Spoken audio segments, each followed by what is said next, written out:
What up, ladies and gents? Happy holidays. Hope everybody had a good Christmas or whatever you celebrate. We had a good one, right? Yeah, we did. Say hi to Bunny4mee. This is my sister. Hi. We decided that we were going to stream together, finally. What's Hi, up? Gray. Hi, Stucky. How we doing? How was the holidays? We have a very wintry game that we're playing today. Not quite Christmas, but it is wintry, which it's getting cold as fuck where we are right now. So this is like getting me in the mood, you know? Like not in the mood, but like in the mood. You feel me? Oh no. Okay, let's not talk about that. Back up, 2 steps. But we get to be the first stream of Golden Bonds. Look, I will say it feels a little weird to stream a game that's your own, and usually I don't do this at all, but this game really doesn't get a lot of attention for a multitude of reasons, which we'll go into excruciating detail about at some point, but like I wanted to show my sister anyway, and like it just, again, it felt right, seasonally appropriate, so here we are. Mother-in-law broke both legs. Oh my god. So that wasn't great, otherwise it was fine. Jesus. Well, I hope she makes a swift recovery, and me too, because what? I was not expecting that. First the neighbor chaos, and now the mother-in-law breaking both legs. I'm sorry, I don't mean to laugh, it's just like actually absurd to me. Like, Jesus. But yeah, shout out to stepmom, mother-in-law. I don't know why I said stepmom. I just see mother and then I'm like, it's gotta be a stepmom. I almost Dude, broke I've been my going leg through it. yesterday. You did what? I almost broke my leg yesterday. Oh my god, we don't need any more. Everybody, we're putting on a show today, but no breaking legs, okay? Like, is it good luck? I don't know. Well, Stucky, I hope it gets easier for you come the new year, because, Lord, we don't need any more broken legs at all from anyone. Gee, what a start. You know, I was going to say, this ties back into the story in some ways, not really, but, you know, we'll get into it. There's not really any, like, prerequisites for this game, other than the fact that it was made for a jam that I run. It's called Polyjamorous. It's actually running right now because it runs through November to Valentine's Day every year, and every year, I mean, this is its 2nd year running. But we made it last year, almost in January, so it's almost been a year since we made this game, which is insane to think about. I don't even want to talk about it, but I'm going to. And it is a polyamorous romance game that might not be everybody's jam, and usually it isn't, but it's definitely my jam, because I am polyamorous. But that's not, like, my personal experience isn't too relevant to the game itself, other than the fact that I want to have more polyamorous positive games out there, because there's a very short supply, especially in indie visual novels, which are also very niche. So this is like the niche of the niche. It's like the very bottom of the iceberg, you might say. So I wanted to share it, you know, with a couple of you. I know some friends haven't had the chance to experience it. Some family members haven't had the chance to experience it. So we get to experience it all together and have a good wintry time. No broken legs. Okay? Sound good to everybody? Like, I think that's a good time to start, I'd say. Okay. Also, I was kind of getting tired of the music. It's wonderful, okay, but I've been listening to it a lot for testing and such. So, I don't know how we're gonna read, Bunny. It's up to you if you want to be the main character and I just be the love interest, or if you want me to be the main character, or vice versa, or we'll just, you know, take breaks. I mean, you can start reading it, and if I get comfortable enough, then I may try to read it. I don't know. Yeah, just hop on in. I ain't gonna stop you. And also, yes, polyglamorous.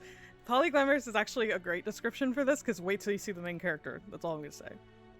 For all my life, I have been lonesome. Hi, first time watching the stream, guys. Hi, FBL Cupid's Heart. Oh, I love Valentine's Day, so anytime I see anything Valentine's theme, I'm like, hell yeah.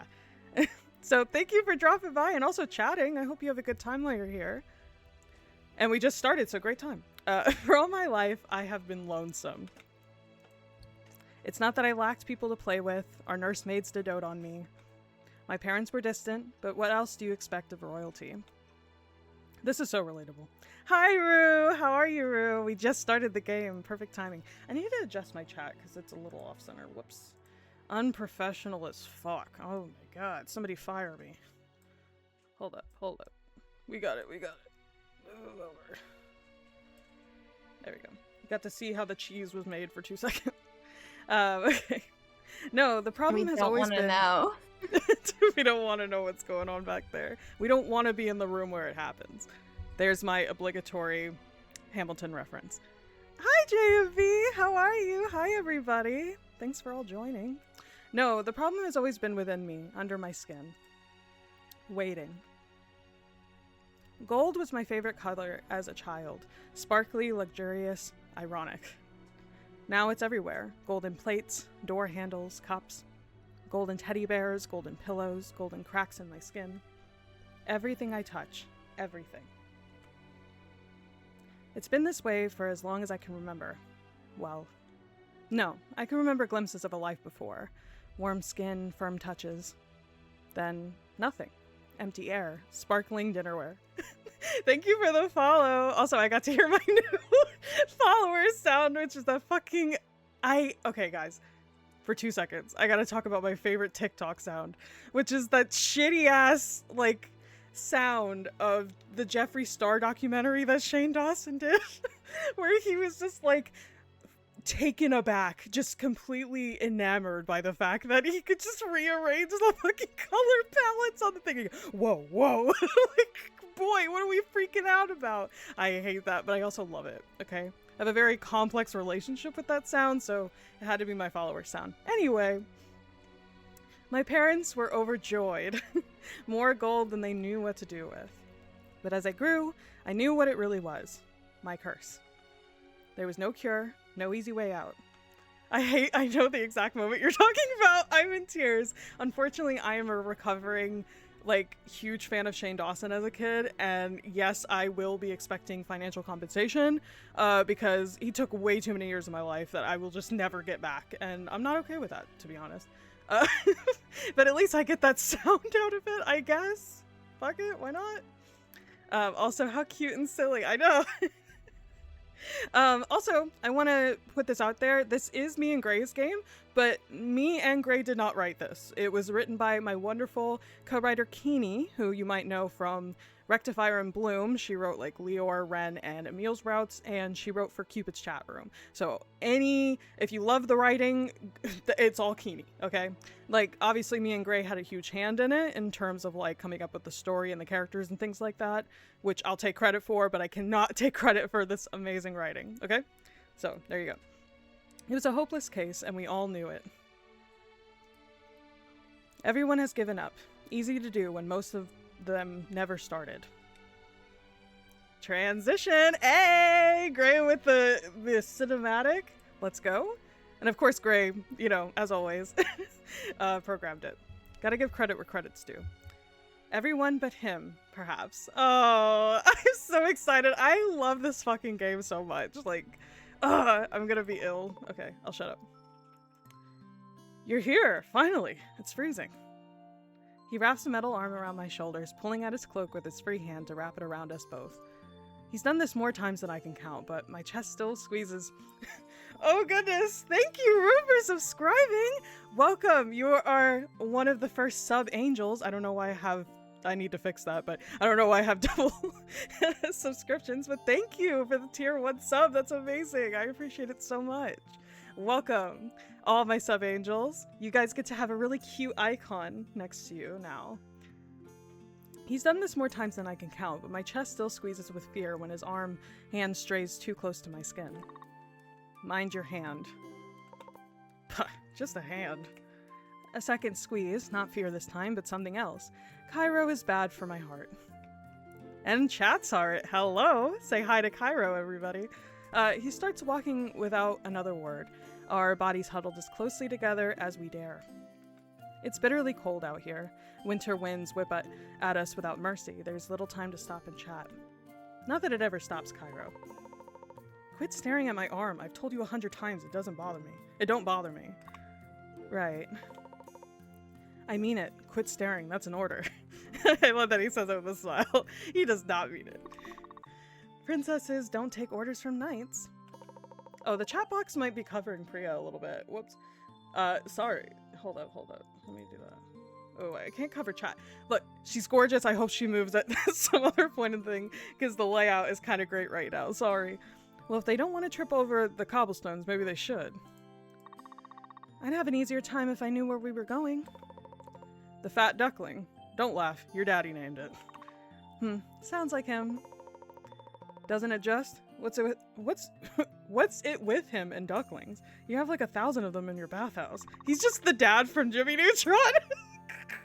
He has exactly 37. I've counted. You were that bored? Not much else to do up there. I love her sassy expressions. Priya is so good. We need to bring this cast back. I'm like getting like actually nostalgic. Father's been busy having tea parties with foreign nobility for years now. I love her tale so much. It's like one of the best parts of the sprite art. No time for the people, for mother, for me. You could have found me. I'd have played with you. At bath time? We've done it before. We were 4. You still wore my dresses back then. And what of it? I could pull off one of your gowns now. Just watch me. Please! No need. You've grown into a fine man, and it's been a pleasure to see. I wouldn't put you in a position of discomfort just for a jest. Well... Oh, we get the first blushing of the day. I have to lurk while I cook. I hope you make delicious things, J&B, while you listen. I hope it helps you and not hinders you. I think I begged for the tail to move, and it's so good, I know. Peak. Lucy has come to watch the stream. Hello, Lucy, the original sub-angel. Lucy is Gray's cat, by the way. Like, I mean, I don't think it'd be weird if it was, like, her sister or anybody else, but, like, everybody needs to know Lucy, okay? She's an active member of the family. And your shoulders are far too big. You'll stretch my collars out. I'm taking all of that as a compliment, you know? Good. It was intended to be. Cut it out. You're gonna embarrass me in front of our new friend. Look, my cheeks are all pink. The we can see? That could simply be the cold. I'm eating Halo Top ice cream for dinner. I love Halo Top. Yes! I like the character designs. Thank you so much. Do you want to go by, like, FBL or Cupid or Heart? Anything? Maybe some secret 4th option? Nah, he's too smart. He'll see through me in a second. He? Oops. Supposed to be a surprise. I hate surprises. What the stars are you planning? What would you like to do, Bunny? How we feeling? I think it's cute. Like, I love her dress. Like, oh, yeah, I know. That design is so pretty. And I mean, at first I was like, he's such a sad boy. I love a sad boy. It's cool. It's very cute. I like it. Keep going. Oh, well, what choice do you want to make? Yeah. Do what stars are you planning? Make it sound like mysterious. Yeah. I don't know what you mean. I would never plan something. I'm a terrible planner. You plan this? And there's still time for it to go terribly, specifically now that we're here. The building is humble, sparsely decorated, but I can hear the crackle of fire inside, the low chatter of people. Good enough for what we're doing. Cairo pushes the door open with a flourish. What's that, like, meme where, like, he busts the doors up and he's just like, wait, rev up those fryers. That's what he's doing. He's doing the SpongeBob thing. After you. Oh, the backgrounds in this are so good. I'm gonna, like, lick my own screen. Sorry. The place is packed. I can't just say unhinged shit now because I get a real life reaction. Instead of chat just being like, yep, typical Joy, same thing. I'm gonna make fun of you for the rest of your life. Okay, that's fine. Fuck it. The place is packed. People huddled together to block out the cold, yet nursing cold glasses of beer in their hands. The irony makes me smile, but it's nice. I enjoy the normalcy of it, I think. But everything else falls away when I spot him, in the center of the crowded room at the only empty table. Is that him? What? How do I know? How'd you know? He seems the type, mystical, and he's the only one sitting alone. What do you think? Hard to say. Looks can be deceiving, but if you can vouch for him, then I think you'll like him. Liking him would be pleasurable side benefit. I'd much rather he be competent. He's competent and likable. I know how to pick him. Pinky promise. Well then, if it's a pinky promise, I'll place my utter faith in you both. Let's go say hello. He doesn't look up when we cross the room, flicking impatiently through a purple-covered book. It matches his clothing. Does he color coordinate everything? I'm almost tempted to sneak a glance under the table and try and spot some purple socks. Oh, for some people who might not realize, I just want to point this out because it's fun. With the character designs, we intentionally wanted to allude to the poly flag, which is the colors like purple, pink, and blue, so that's why they're color-coded the way that they are, and we just wanted to make fun of that fact a little bit. You know, this is a little silly thing. Also, gold is part of it as well, believe it or not. They have a gold heart in the new poly flag, so that kind of inspired Priya's whole heart tail and stuff. Me and my boyfriend spotted you across the bar, and we really liked your vibe. I fucked that up, but yeah, that's essentially what's going on. It matches his clothing. Does he color coordinate? Okay, yeah, purple socks. Or purple other things. Ooh, okay. It's so funny because before we started streaming, my husband, love him, he was just like, is this game like appropriate? And I said, yeah, of course it's appropriate. I said, there's like one kind of risque part, okay? It's like PG-13 at best, okay? It's a little spicier than I remember. That's fine, okay? It's fine. You guys like it, right? We're having a good time. Don't let him ruin this for us. How many inappropriate jokes am I allowed to make? All of them. This is a safe space for the inappropriate, perverted, and degenerates, okay? In moderation, okay? We're still on Twitch. Relax. I don't want them up my ass. But I guess I can't say that either, so you know. He doesn't look up when we sit either. I raise an eyebrow at Cairo, who throws me a worried smile and clears his throat. Only then does he notice us. Huh? I have to do an Assad voice. Fuck. Okay, he tucks the book away with a nod. He does not return Cairo's beaming smile. Your Majesty, it's an honor to make your acquaintance. There is no need for formalities. I am hardly fit to be anyone's princess at the moment. It's in adult mode, right? Lol, lol. Yeah, it is. We set the on switch to like 18 plus. I see. Call me Priya, if you would. And I'm Cairo. Yes, I was aware. I love him. Look at this sassy ass fucking you bitch. I love a bitch character, man. I can't get enough of them. Oh, right. And what should we call you? I miss them so much. I know. I'm trying not to be annoyed about it, but like people don't know how dear it is to my heart, okay? He raises an eyebrow. Cairo did not introduce me? He wanted it to be a surprise. Right. Naturally, I am Assad. I possess some magical knowledge, more than most anyway. In his letters, Cairo mentioned something of a curse?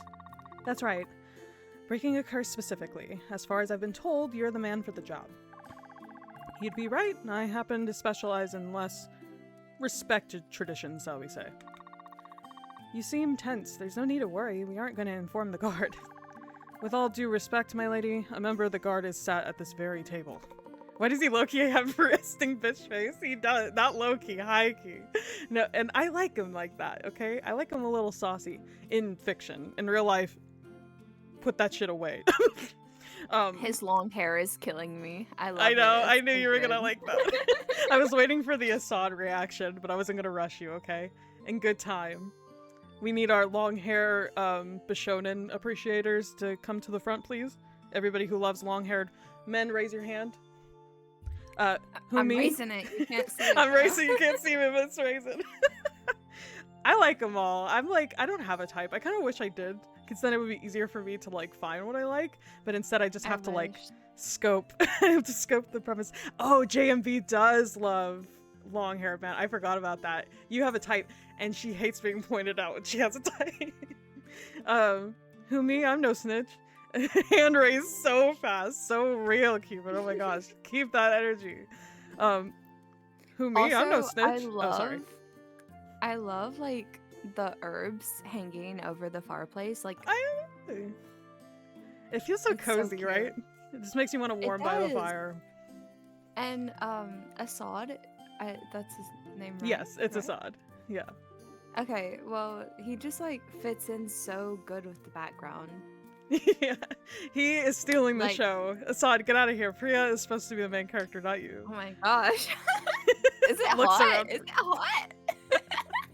It's getting a bit warm in this tavern all of a sudden, which is what we need. It's cold outside, baby. Baby, it's cold definitely the outside. fireplace. It's just the fireplace, guys. It's fine. Yeah, Don't worry. Whomee, I'm no snitch, specifically not when it comes to Priya. He's had many years of practice in keeping my secrets.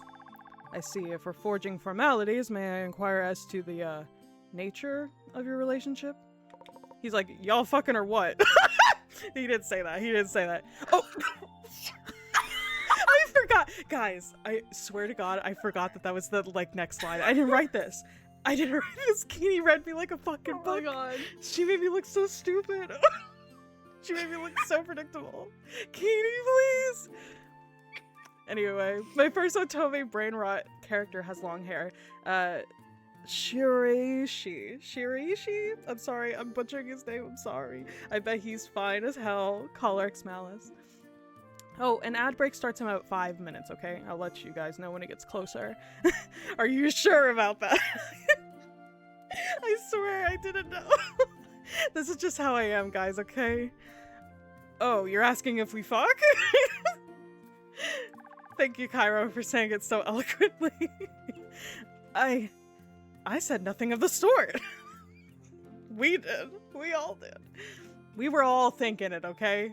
Cairo was just saying whatever. Cairo and me were just saying what everybody was thinking. It's so funny. Joy has done this so many times. Don't call me out. She used to do this all the time during my stream. Well, you know, this is how you find your people, guys. I don't know. Just make that joke, okay? Make the joke in my John Cena's voice. R.I.P. Not R.I.P. He just retired, but you know what I'm saying. I said nothing of the sort. Cairo snorts. Assad looks like he's trying to sink into his chair, already eyeing the exits. No shame in it. It's natural to be curious. To answer your question, we do not, as he put it, fuck.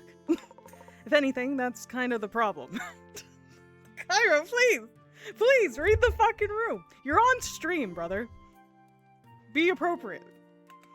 Assad lets out a long, pained wheeze. The flesh on his face goes all the way to his collar. Kini might be the best to ever do it. No, for real. Like, the fact that I got this kind of dialogue for free, like, I gotta thank my lucky stars for 2 seconds, guys. I gotta say my thanks. It's so funny because when I made that scene with Viv offering a poly situation in Twister Fae, I had joy in mind. Aww, and then she said it in stream. Guys, just say I'm predictable as fuck. Just say I'm basic. Just say that I have no class, no bitches, no riz. I'm not original. I'm just a carbon copy. And that's okay. There's nothing wrong with basic. Look, it's only basic. It's only because it works, you know? You know her so... Alright, I'm moving. I can't look at chat right. We got an ad in like... is so cute. It's saving my life right now. Y'all kind of match. You got the purple, he's got the purple. Match made in heaven? Who's to say? Oh. I don't know. Assad lets out a long pained wheeze. The flesh on his face goes all the way to his collar. Oh, I didn't mean it like that. We're not hiring you to help us in the bedroom. I don't need any help with that. Thank you for saying so, brother. Cairo's so Little fucking do you real. know, that's like the whole entire thing about this is that's the goal in this visual novel. It's so ironic. For Look them at to us. have help. They need help, okay? Logan is going to lose his mind. I'm sorry, Logan, okay? I dragged his little sister into this. Whoops. He winks. It doesn't help things. Okay, what are we gonna say? Are we gonna... Should we put him out of his misery, or should we wind up Assad? It's just too funny. Wind I was gonna say, I have a feeling of what you're going to say, but we're gonna, you know, I still felt like I needed to ask. Alright, let's wind him up, brother. I think that's what chat would have chosen too, to be fair. Also, I know the game is a bit zoomed in. You're not really missing anything on the bottom layer here. It's just like, you know, the back history skip option. Well, I've never had the pleasures of a dalliance with Cairo. I've heard nothing but good things, I assure you. Huh, pleasures. Good one. Yes, I thought you'd like that. I see. I shouldn't have pried. My apologies. No need. I love talking about myself. Okay, me and Cairo are just the same bitch. I'm just him, he's just me. And that's okay. We're not so easily embarrassed. I have been well acquainted with many of Cairo's lovers. There's nothing you can ask that would surprise me more than the questions and stories they had. Do I even want to ask? Probably not. Let's move on, preferably to the task at hand. The curse may be difficult to discuss, but the more information I have about it, the easier this will be for all of us. Also, add in like 30 seconds, so we'll take like a short break, because this is where they start progressing the story. There's plot in this game, guys. It's not just hotties, even though y'all would be okay with that, and so would I, you know. But there's actual plot going on. Taking a... Oh, I didn't get my water. What the hell am I doing? 1 second, y'all. I'm getting my water. Ooh, a yap break. Okay, I'll do it as soon as I get my water, okay? 1 second. If you want to yap about something, Bunny, you should. I don't have anything to yap about.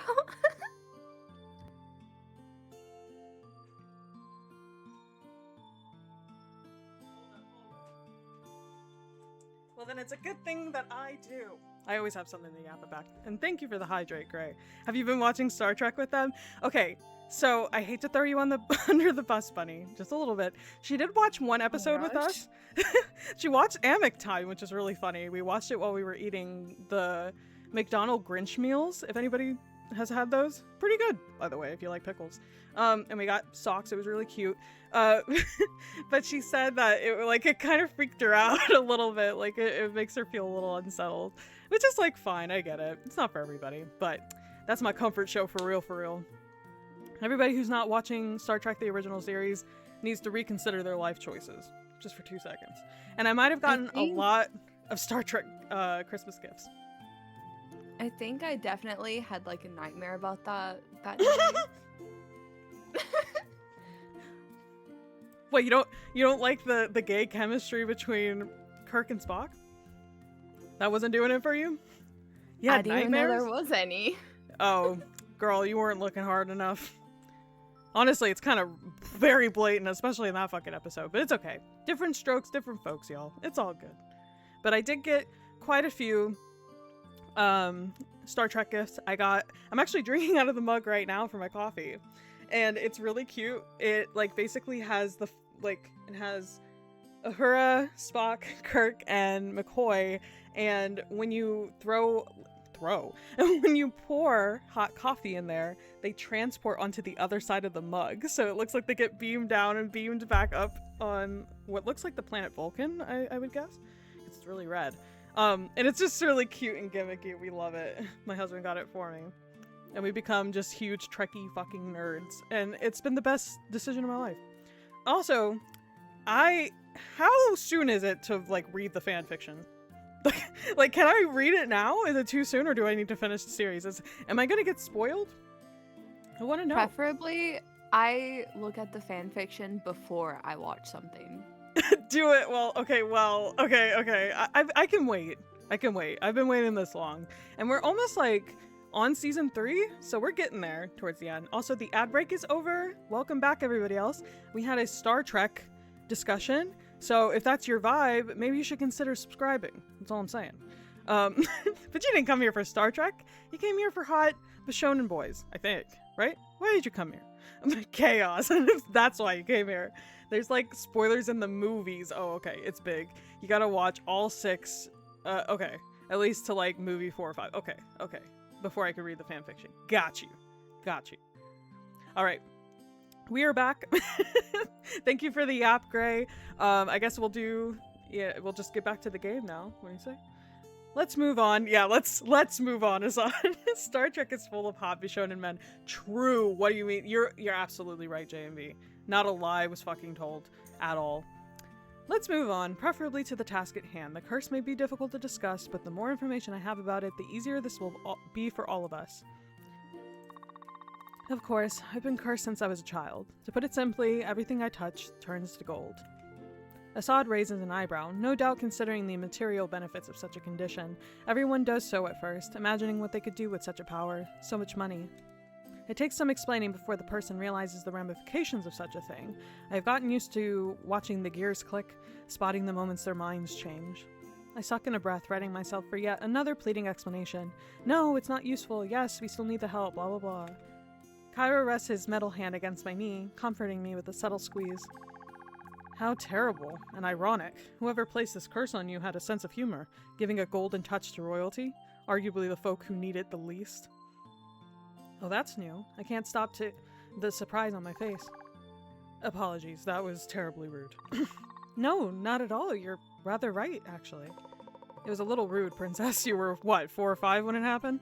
That's some sick sense of humor. You were too small to have done anything wrong. For someone with a vendetta of this kind, I'm sure being born royal at all was justification enough. But it makes no sense. She was just a kid. A kid with more opportunities than everyone else. Perhaps that is why they did it. Some sort of poetic justice? Oi. I'd like to hear him out, Cairo. Please continue. To clarify, these opinions are not my own. While I would not pretend to know you as well as he does, Your Majesty, you seem respectable. Please call me Priya. All the platitudes make my skin crawl. That's my point, actually. You are unlike other nobles I have had the occasional misfortune of meeting. Perhaps that was the point. Meaning... I agree it is unlikely that whoever placed this curse on you had a vendetta against a 5-year-old little girl. A problem with their parents, however? It's possible. Assad taps his fingernails against the table, tilting his head. Cairo leans forward ever so slightly, drawn in. And there are plenty of people who take issue with the leaders of our country. No offense intended. None taken. I would count myself among them. Really? He seems genuinely surprised. It almost makes me smile. I have not kept my distaste for my parents a secret. But then again, I am kept as a secret from the people. I have not had a public appearance in many years. They are my parents. I have some affection for them, I can admit that, but they haven't been good people, nor good rulers, in many years. A strong opinion for a princess. But a necessary one. I have had to sit idly by as parents flog golden trinkets to our neighbors while our crops die in the cold and our people starve. Rotten folk. You as well, Cairo? Yeah, I think Priya's too kind to them, frankly, for all they've put her through. They would consider my curse a gift. They have dissuaded me from seeking a solution in the past. That's one way to fucking put it. A knight and a princess going against royal decree. Fascinating. Well, when you put it like that, you make us sound like rebels. Are you not? No comment. We didn't come here to talk politics, right? We may not have a choice. If the creator of this curse is indeed some enemy of your parents, we may have to examine possible political enemies. Countries your family have been in conflict with, enemies of the palace, rebels you heard about in childhood. Can you recall anything? I'd have to think about it. No matter. Let me know if anything comes to mind. I have some simpler questions in the meantime. You say everything turns to gold. All materials, living and non-living, or organic and inorganic, I should say. Everything. Cairo lifts his arm off my knee and flexes the fingers slowly. We found that out the hard way. Oh dear. Yes, when we were younger, I touched his wrist in a lapse of judgment, and now it's... Cairo snorts then shrugs, tucking his arm back to his side. It's nothing. Just an arm. He always does this, blowing off what happened as nothing important, as if he didn't lose an arm to my misjudgment. I feel... Do we feel relief or do we feel guilt? Fuck this boy up, and not in the fun way. Not in the fun way. Oh. You can see his little metal hand down here. Oh, my little character's blocking it. One second. See? You got a little metal hand now. It's giving Violet Evergarden, and hey, I love it. That's a compliment coming from you.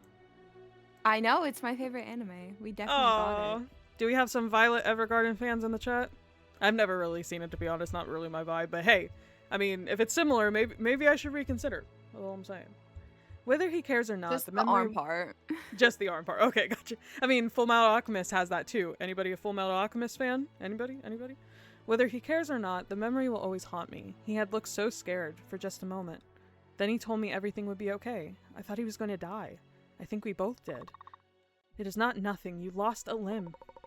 So, got the swanky metal one, didn't I? All nice and paid for by your dad. That was hush money for your parents, and we both know it. Oh, well, don't really care. I'd happily lose another limb for you. Any day. Don't say things like that. Why? You know it's true. Yes, and that is precisely why it scares me. May I ask how you saved his arm? The object, or person in this case doesn't turn to gold instantly. It's a process. It's faster with objects. The smaller the size, the quicker the sparkle. Something like a fork turns to gold in about a minute or two. His arm took 2 hours. By that time, we managed to find a doctor who severed it. Once removed, the spread stopped. Fascinating. Did you still have a control of the arm at the time? Nah, just a dead weight by then. Makes sense. So non-fatal to a point. What do you mean? Well, if the spread had continued to your heart, for example, all function would stop. Your heart would be unable to pump and your lungs unable to breathe.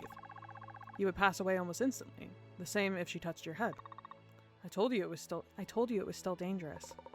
Well, we fixed it, didn't we? No harm, no foul. What does that even... No, never mind. You had me in the second half. And the gold markings on your face, how did those occur? Scar tissue. We can't fully explain it, but the spread only happens inside the scar, leaves the rest of the skin alone. That doesn't make much sense. Why would the person who cursed you spare the time to distinguish that? Don't know. Makes some pretty cool scars though, right? You like the character designs, everybody? They're definitely shiny. Cairo beams. I'm not entirely sure it's a compliment. And I assume that's the same for you, Priya? No, the markings just appeared. Same as the tail. Sorry. Tail? Yeah, you didn't see it this whole time? It was like tickling your arm, brother. Pay attention, Assad. Fuck. Oh my god. I shift slightly, letting the tail flick upwards. It's an odd sensation controlling it, but not an unwelcome one. His eyes practically sparkle. It makes me feel odd. Extraordinary. It's a little unusual, the markings, the tail. We think the curse is getting worse. I fear you may be right. Then we have to cure it. That's where you come in, right, Assad? Freaky men. Not freaky. Hey, they're cute. They can't be freaky. They're sweet. Like me. With any luck, yes, there are a few ways to deal with a curse of this variety, but 2 are the most accessible to us as of right now. Curses tend to have some sort of trick to them. Clause. Fine print, if you will. Very rarely do people make incurable curses. It would take immense power and suffering. Curses are not pleasant things to cast. See a woman with a tail in their eyes sparkle. I mean, me too. So I guess, yeah, that makes me a freak. Hey, if your eyes aren't sparkling at a woman with a tail, what the fuck are we even doing here? Y'all need to get out. Y'all are not my people, if that's the case. What does that mean, Kobe Bryant? What do you mean? How did Kobe get brought into this? R.I.P., actually. So if we can discover who put this upon you, why they did it, what the circumstances were, we may be able to figure out how to break it naturally, let the magic run its course, so to speak. But that will take time, money, resources. And the other way?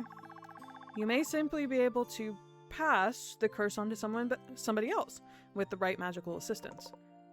And you could do that? Possibly. We'll do that then. Pass it to me. Absolutely not, or ignore him. No. Absolutely not. Absolutely not, baby. We're not doing that. Priya, it's the simplest solution. I always said I'd take this curse from you if I could, and I meant it. And I always said I'd never let you, and I meant that too. I won't hurt anybody else with this curse. It's my problem. Mine alone. Priya, stop it. You can't change my mind. I'll die before I let anybody else suffer with this, and I'll die happily. Cairo clenches his fist, staring down at the floor. I focus all my attention on Assad. I can't be distracted, not now. Our other option? What do you mean? What do you need? For what it's worth, Cairo, I think she's right. Of course you do. It wouldn't solve our problem, simply worsen it. Curses that have been passed around tend to get more extreme. They do? Stories of incurable curses can sometimes be traced back to their original curable owner.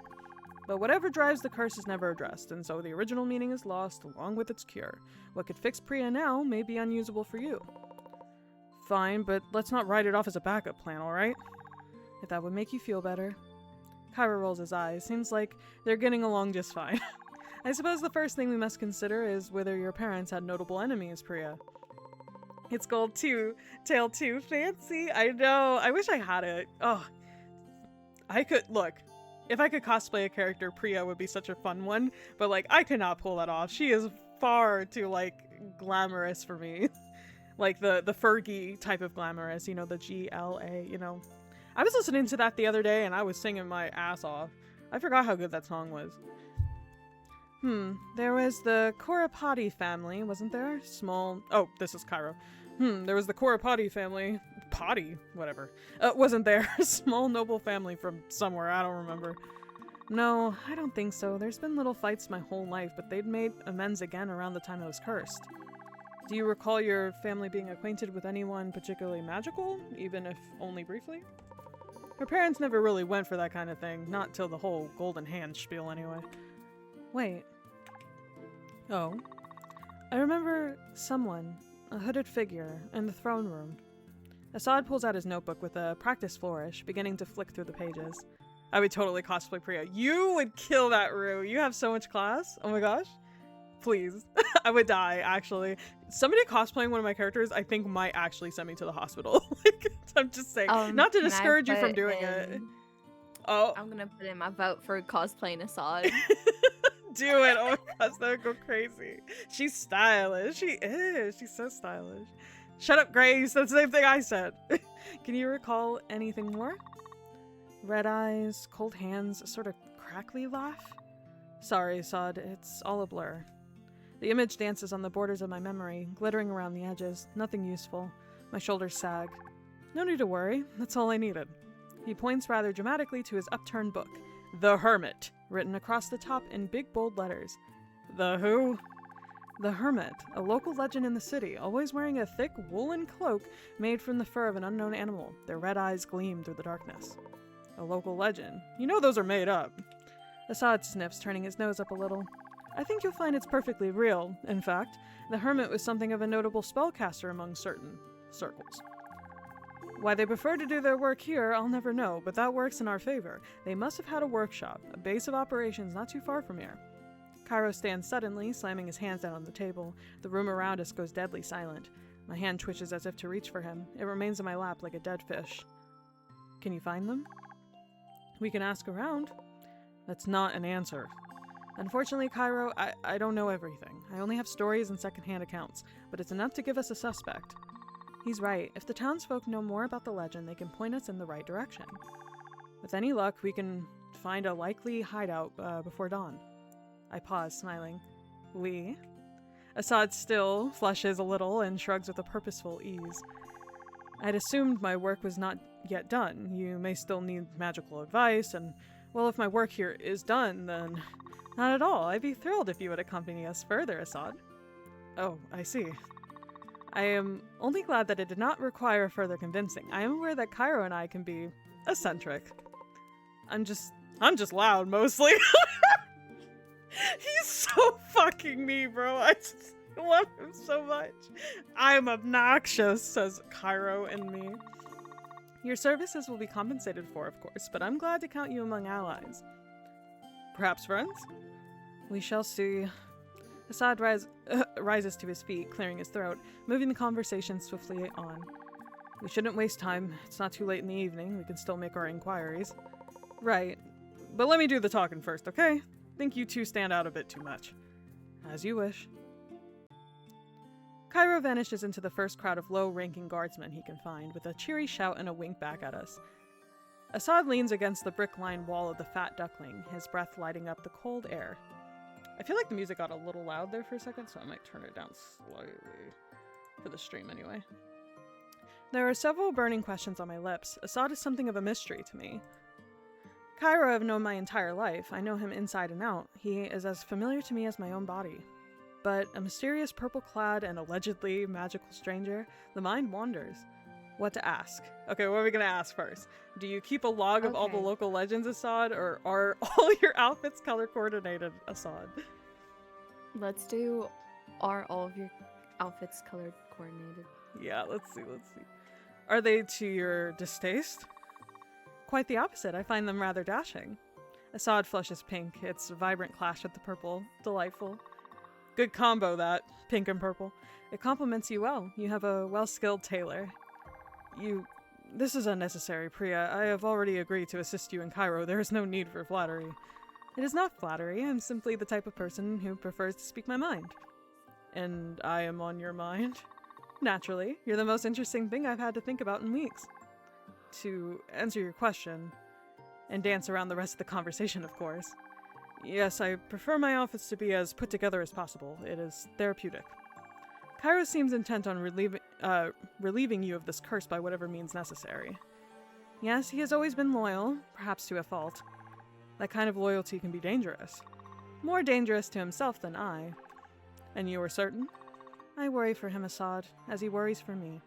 I have a sword of Damocles hanging above you in form of having 10k shinies. I see that new purchase option. I might have added it for people who have been here quite a couple times and wanted to spend their shinies on something big. If y'all haven't noticed, Gray noticed, we have a new channel point redemption, which is if you have 10k shinies, you can request a stream, specifically a game for me to stream, and I promise to at least do one. I can't guarantee that I'll finish a game or anything like that, but preferably visual novels. I'm not very good at like first-person shooters or anything, so just keep that in mind, unless you want to just see me suffer, which is okay. And you're right, you've been here long enough to earn those shinies, but just wanted y'all to let you know for those who have collected enough shinies at this point.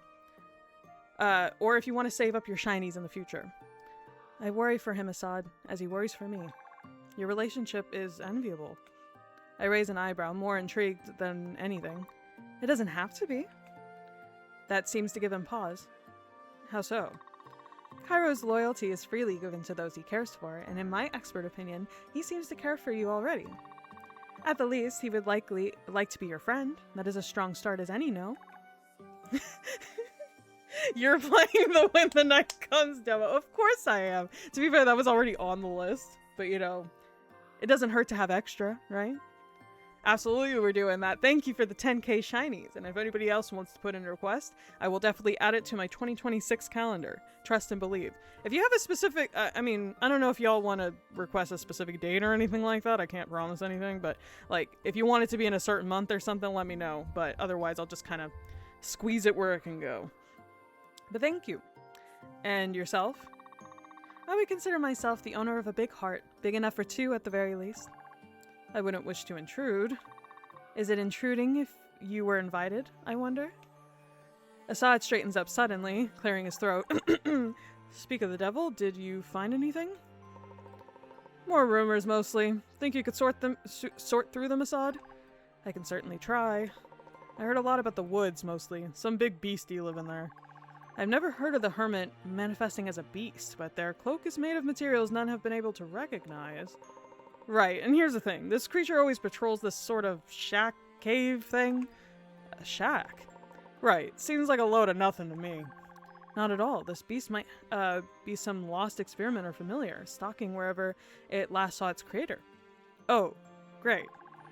You did perfectly. Do you have directions? Probably not enough, but how hard can a shack in the woods be to find? You'd be surprised. Will the monster cause us trouble, do you think? That's what I call my Lucy, my big beastie. She is a big...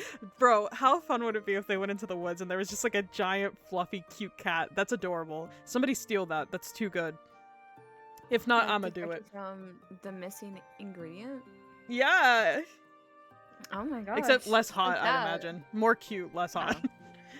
Okay. Oh, I'm not interested I'm seeing the vision.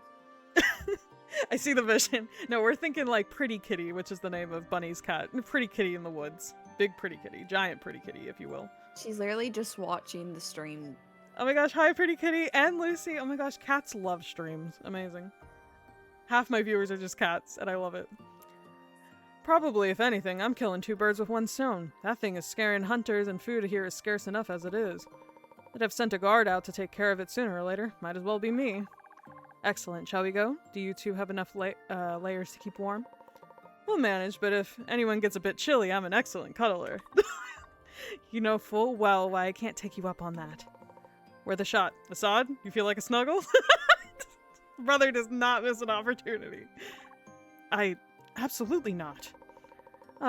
Guess I'll be here all here by my lonesome in my big warm cloak with my big strong arms. I roll my eyes smiling. Assad shivers. I'm not convinced it's from the cold.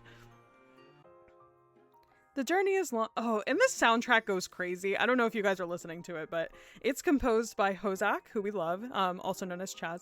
And they did the music for Rectifier and Bloom, and they're just supremely talented. I've never worked with like an untalented composer or an untalented anybody, to be honest.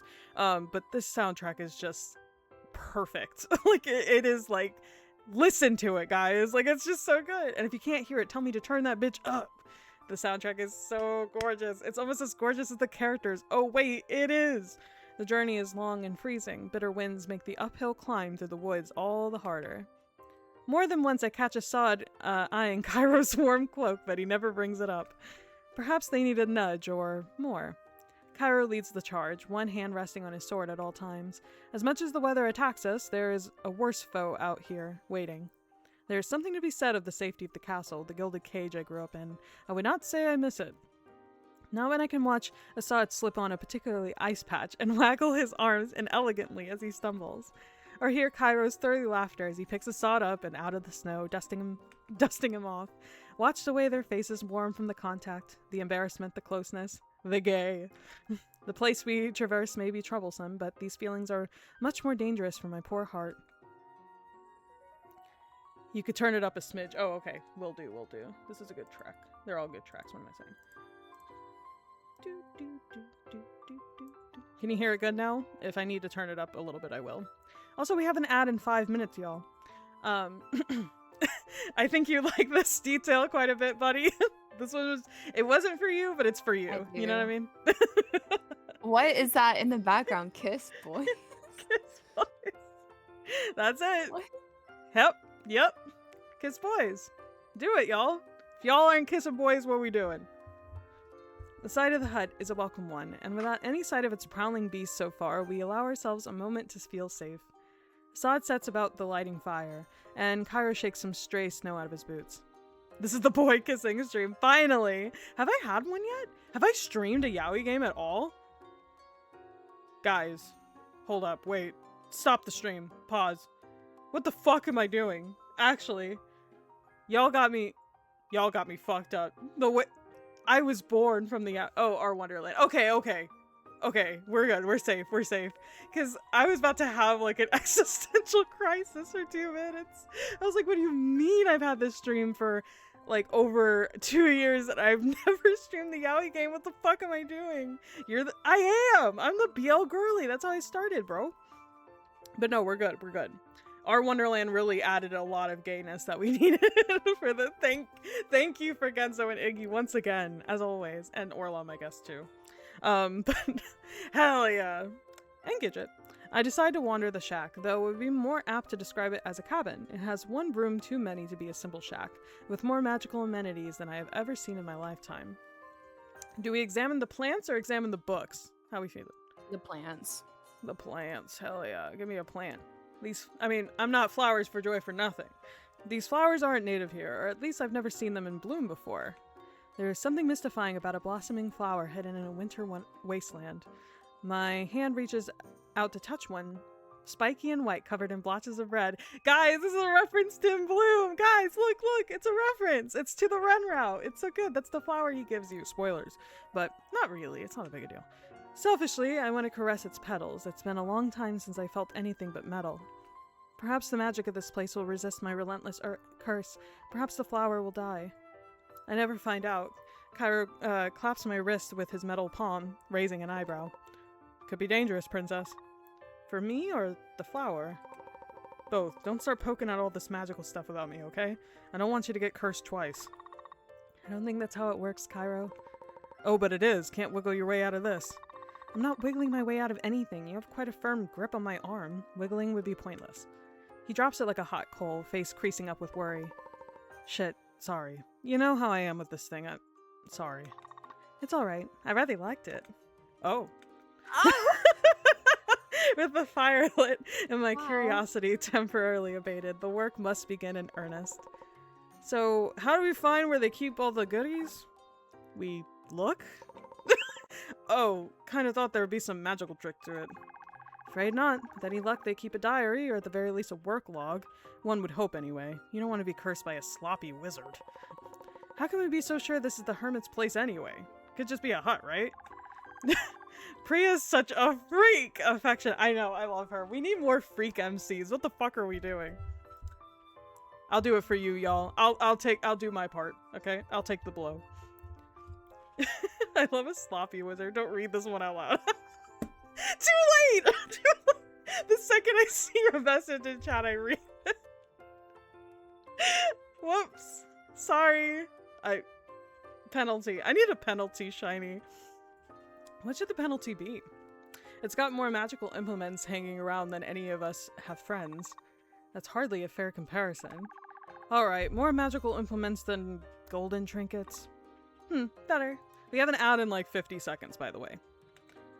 Cairo barks out a laugh, grinning from ear to ear. He goes to nudge Assad, but skillfully sidesteps the touch. Right, less chatter, more looking. Divide and conquer. I'll tackle the study area, you two search over here. Sir, yes sir! Very well, good luck. There's only so much looking I can actually do without risking the items at hand. Mostly I wander the room, pointing out things I find interesting. Cairo sets about the task with gusto, keeping me entertained all the while. He's a funny guy. Funny? Yeah, always trailing off, never really says what he's thinking. We're gonna pause right here because I think this is gonna be a really cute conversation from what I can remember.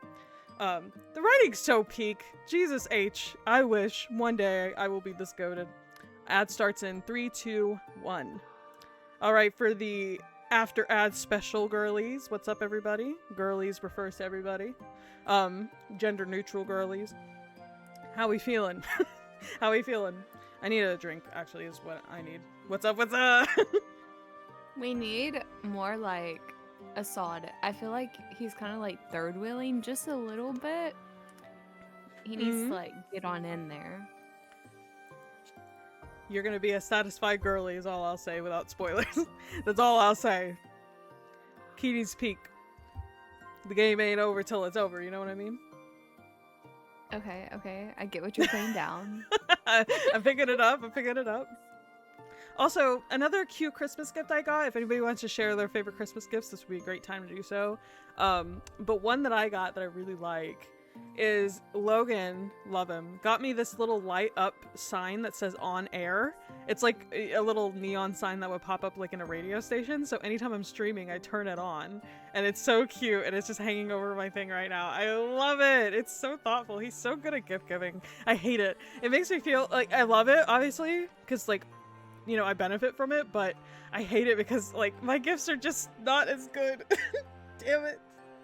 I want to say that like he has it easy because I think I'm the easiest person to gift for. Like I'm just satisfied with everything and I have so many hobbies and things that I like, you know? So yeah, you're really easy to make stuff for. I like to think that I am, you know. Boys are hard. What do boys like? Wallets, fucking beef jerky. You ever met a boy? That's all they like. It's a leather equivalent things. I don't fucking know. No, he's not that bad. But, like, unfortunately, it's like shopping for your dad. It's like, what the fuck does your dad want that he doesn't already have? Like, one year, I swear to God, I got my dad 3 different boxes of chocolates. 3. Because I didn't know what else to get him. I had no clue. I was like, I don't know. Dude's like chocolate, right? I mean, he liked it. He ate it all. But, like, I don't know. I kind of felt bad. I'm having fun tossing dog toys around. Ooh! Say hi to Penny and Bo for me. Sweet babies. Pets and lovin's. Leather and edible leather. Yeah. Welcome back from the ad break, everyone. I need like a cute little thing. Like Rue has the ad jail. We need like the ad after party, so to speak, or like the secret club, or we need like something more angel themed. Like y'all have like y'all are in the clouds with me and then we come down to be with everybody else. We all ascend because we're the angels and y'all are the sub angels. So we all went up to the clouds and had our own little party and then we came back down. What did you say, babe? We got raptured. That's crazy. Why would he say that? Oh my god, I can't breathe. Give me a second. Y'all, do you want to get raptured with me every 30 minutes? It's the only real rapture that's ever happened or ever will happen. And that's all I'm going to say about it. Sorry. Okay, let's move on before I get myself in trouble. Oh shit. Okay. I'm sorry, I can't. Shh. See, this is why he needs to be on stream with me, y'all. He's funnier than me. We would get kicked back out. Yeah, for real. They'd take one look at my Twitter history and they'd be like, nah, you gotta go. You gotta go. And I know you'd be right there with me, Bunny, wouldn't you? She's gone, y'all. There ain't no way. I'm just here. Dude, can I put you under the bus for 2 seconds? Just 2. It's not that bad. Okay. You could stop me at any point. Okay? But one time she was Okay. showing me her sketchbook. She's a very talented artist, as you can see, you know. And one time she pulled out her sketchbook to like show me something else or to look for it. And there was just yaoi. Like just explicit yaoi images just like scattered within this like. And mind you, this was like when she was in middle school, I think, right? It was like 5th or 6th grade. Queen icon. So yeah, no, you're not gonna stay in the clouds with that. You're gonna get kicked back down. They have a special place in heaven for folks such as myself. True. For the talented sweet folk up there. The cutie patooties. That's where we're gonna go. Okay? But hey, Okay. I don't have to draw it anymore because I can just read your games. You know? I make it easy now. Good material. Also, Easy Rue has never done access. anything wrong in her life, so there's no way that they're not gonna have a special place for her. Nothing is her fault. You know what I mean? It may be on fire, but you know, hey, at least it'll be a good time. We'll stay warm, okay? Because this cold is miserable. Okay, back to the game, I guess. Before I say any other crazy shit. Yeah, always trailing off. Never really says what he's thinking. He probably just needs time to open up. Not everyone has the benefit of an entire childhood spent together. Yeah, I like him though. I do too. Oh yeah? How much? Not this again. It's completely normal for a best friend to want to play wingman. In any other circumstance, I would agree with you, but I'm me. I simply can't have things like that. Cairo stops, puts his hand on his hips, and stares me down. You could. Cairo, I've offered more than once. It wouldn't be fair to you. I already love you, Priya. Nothing would have to change. You're a good man, Cairo, and you'll make somebody very happy one day. Just not you. You already make me happy. Which is exactly why I don't understand why putting a label on it would make any difference. It's my turn to stare him down now. There are a plethora of reasons why what he's proposing would never work. But mostly, I'd want more, I wouldn't deserve it. I'd want more. I was gonna say, are we gonna be Wait. freaky or are we gonna be self-deprecating? My 2 moods, to be honest. Freaky! Literally. Wait, I should probably save. It would be too tempting, too risky. He blushes. It makes me smile, dangerous feelings swirling in my stomach. This is exactly why. It is hard enough to have you as my friend, to resist the temptation to hold you, to pat your arm or swat your shoulder. If we went further, to know that you would kiss me but can't, it would be too much. It wouldn't be enough. It'd drive me mad. You know I'd let you. Of course I do. You'd be more gold than man within an hour. I wouldn't be able to hold back and you'd let me do whatever I wanted. It'd be brilliant. For all of 30 minutes, then I'd be on my own again. And we can't have that. Sorry, Priya. Won't ask again. You better not. More for your sake than mine. The fire crackles on the hearth and the wind batters the doors and its hinges, drawing me out for the moment. You've got nothing done. I'm sure Assad would be in the same shoes if we were here. You're very distracting. Let's just hope he's made better progress than us. I am back. Welcome back, Cupid. So glad that you made it back. Cairo resumes, poking around at piles of dusty books. Very half-hearted. We barely know what we're looking for. It's quiet, easy for the mind to wander, and the conversation has always come easily to us. Dang, Gold Touch. We're getting cucked by our own curse. Curse? Wait, cuck curse. That's what this is. Okay. But we both snap to attention when Assad comes stumbling into the room, beaming, a thick leather bound book clutched in his hand. I found it. Neat. What is it? His journal, The Hermit, Atticus Kennan. Also, fun fact, this game, and you might not know this, most people probably won't know this game is actually connected to Rectifier and Lord of Lies, which are my other two games that are like in my fantasy universe, and this takes place like a little bit after actually before Lord of Lies and Rectifier, like way before, but this character, Atticus Kennan, is actually related to Percy, because his name is Percival Kennan, so that's like a fun little callback, but it's a very subtle one. Kiss blocked again! I love that. You like Referring like to certain centuries, we just mentioned Rectifier because it's like usually we would say like mid-century or something, but now Rectifier it's just century. back in Rectifier, that time zone. Yeah, exactly. They're all time zones, y'all. You got to keep track of the Joy Cinematic Universe timeline. Not kiss blocked. Okay, I would never do that to y'all. Me when I lie. Let's just move on. This is a very touchy subject for everybody. Fuck. Oh, that was a really harsh fuck. I'm so sorry. Ouch. I probably should stop cursing just because of that. Like, relax. Whoa. Fuck, we got a name and everything? What, like Percy's cousin, lol? Never. No, it's like Percy's like great granddad or something. Granddad? I've been watching too much British YouTubers. Grandfather is what I meant to say. Like a true American, blooded American. So much more than that, I think I found everything we need. Can't be that simple, surely. Not when this curse and all of its mysteries has haunted me my entire life. All the answers in a simple book, so close to my home. I feel like a bird in a cage all over again. Sheltering me from the people has only stopped me from finding the truth. I feel so excited or apprehensive? Apprehensive. We're feeling apprehensive, y'all. Let's not get our hopes up. Too late. Come see for yourself, Priya. Assad places the book down on the table carefully, flipping it open to a marked page. The first thing that catches my eye is a sketch of my family, my father, my mother, and me, posed as if for a portrait. That's unsettling. I always forget how cute you were as a kid. Unsettling it may be, but it means we're on the right path. This man was thorough, I'll give him that. Thoroughly stupid. Got him! Fucking got him! Well, I mean, he was related to Percy, so he's gonna have a dumbass great grandkid. Oh, well, actually, the quality of the magic cast is quite good. He seems to be something of a advanced curse maker, and it's not what I meant. Of course. He clears his throat and traces the writing with his fingertip. The handwriting is clumped together. Neat, but a little frantic. Assad is literally...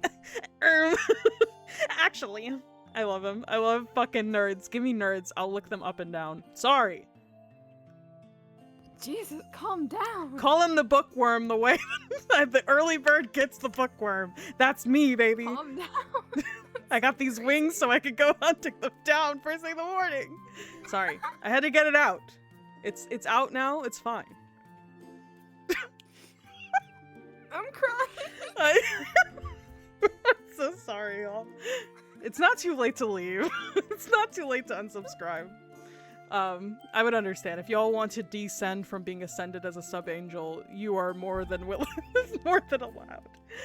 Does it mention anything about my curse? Yes, here. The royal family have taken this too far.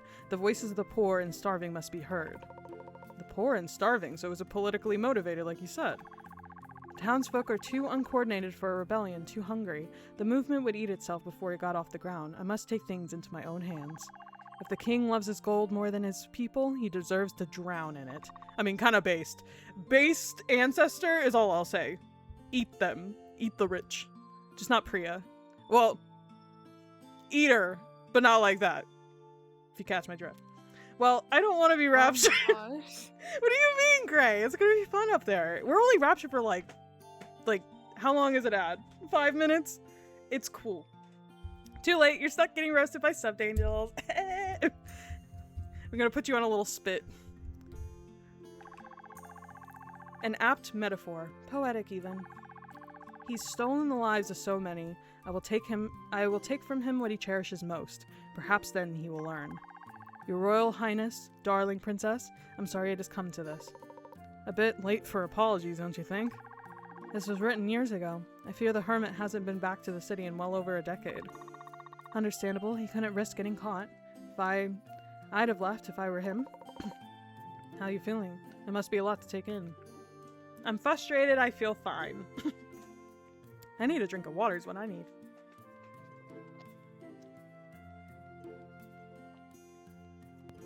Let's see. I feel fine. I feel fine. I'm good. I'm cool. I'm cool, guys. Actually, I need to pee real fast. If anybody needs to take like a quick pee break, don't stop me. Bunny, if you want to... Can I? Yeah. Give us just one moment, y'all. We'll be right back. Not a conjoined pee break. You know, whatever. Fuck it. It's a conjoined pee break. Just take it. No, it's not. It's not. We'll be back in like 2 minutes.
Okay, I'm back and refreshed.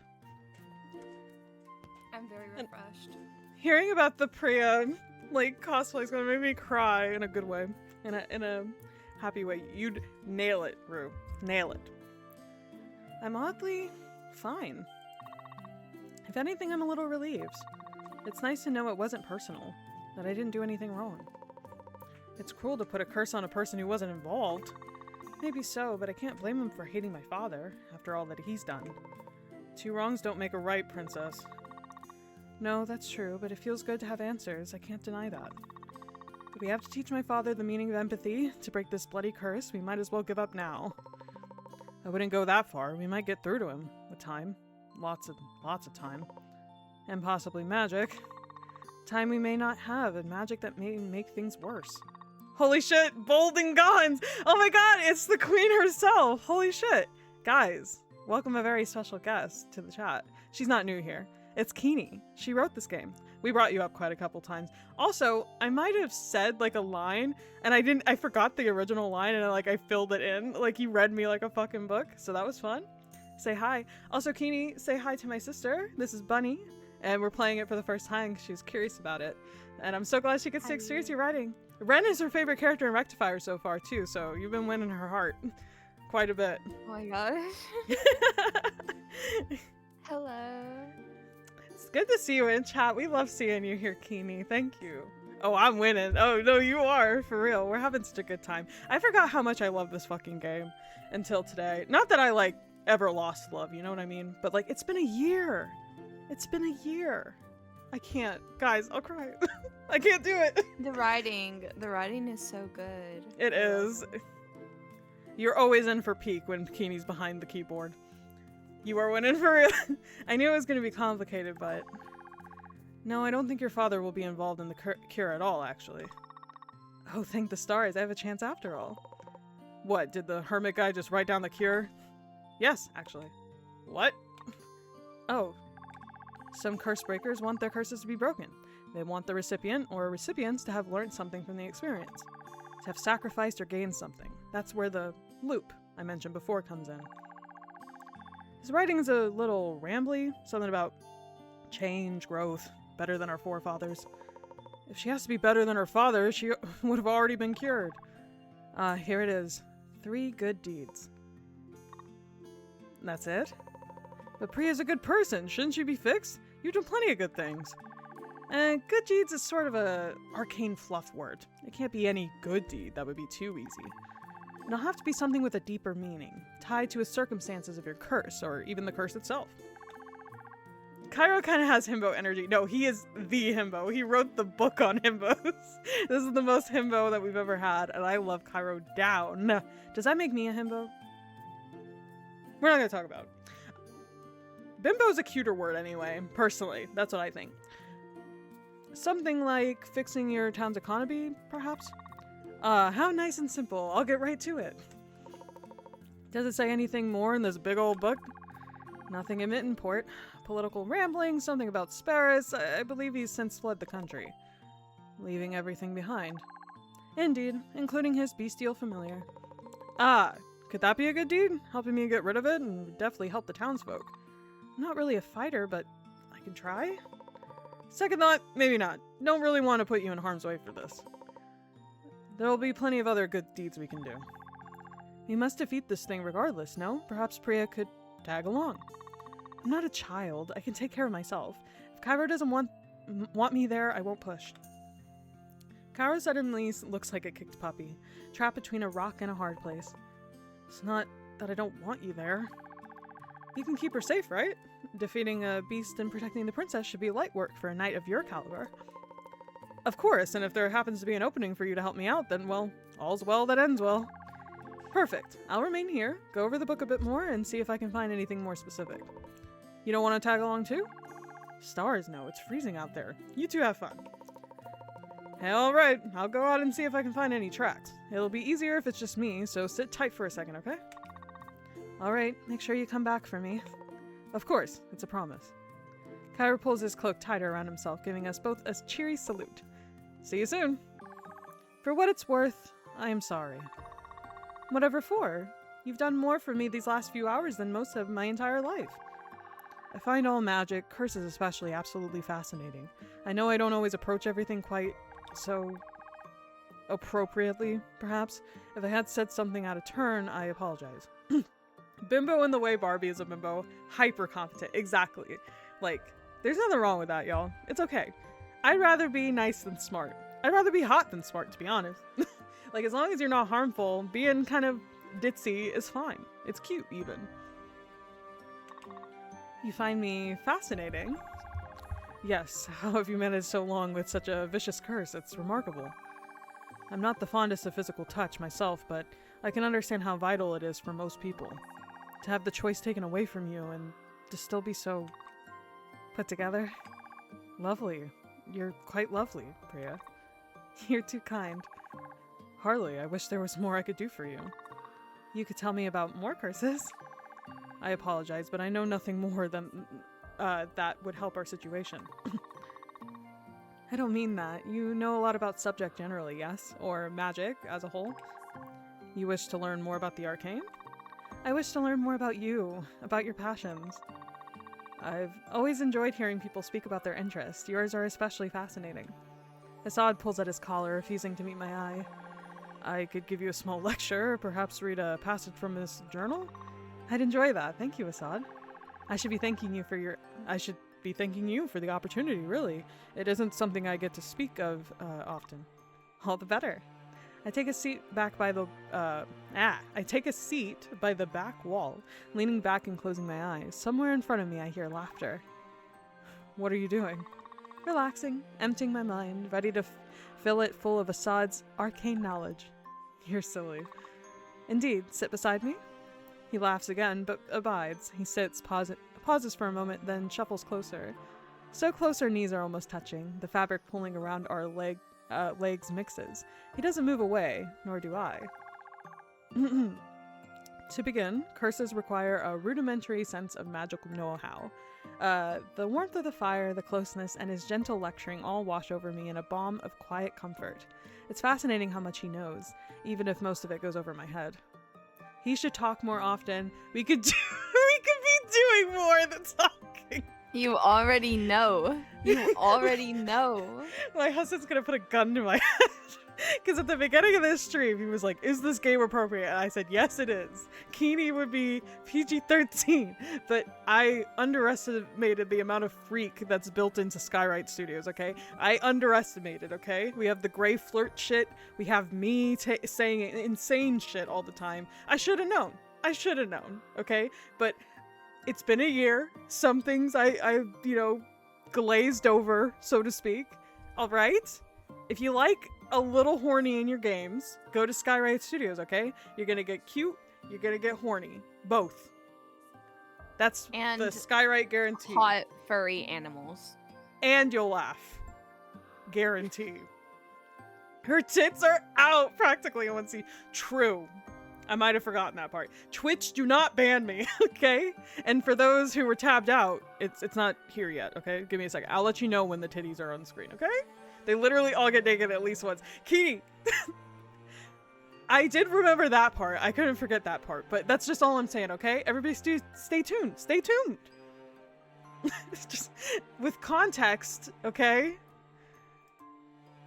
All alone in this cabin, just the two of us, in the precious moments before Cairo comes back. Tossing our robes aside, hands on skin, roaming freely, desperately. Would he kiss me? Yes, on the cheek, lips quivering. He pushes me down on the furs in front of the fire, staring at me with those big, entrancing eyes. He's too nervous to speak, hands shaking, but it's okay. I'll tell him. He has better uses for his mouth than talking. Priya, are you listening? Nobody was listening! No one gave a fuck about your nerd shit, bruh. I'm just joking. I'm joking. You need a horny jail emoji that we can spam at you. No. No. I need to spam it back at y'all, okay? You guys are not innocent parties here. And also, you are willing participants in this chat, alright? Don't try to throw this all on me. I'm just the loudest in the room, but I'm not the only freak in the room. That's all I'm saying. That's all I'm saying. Bria, are you listening? What? Yes? No? What are we talking about? We demand a horny jail emoji. Guys, the emojis, the emotes are coming. They're on their way. I just got the sketches for them this morning, actually.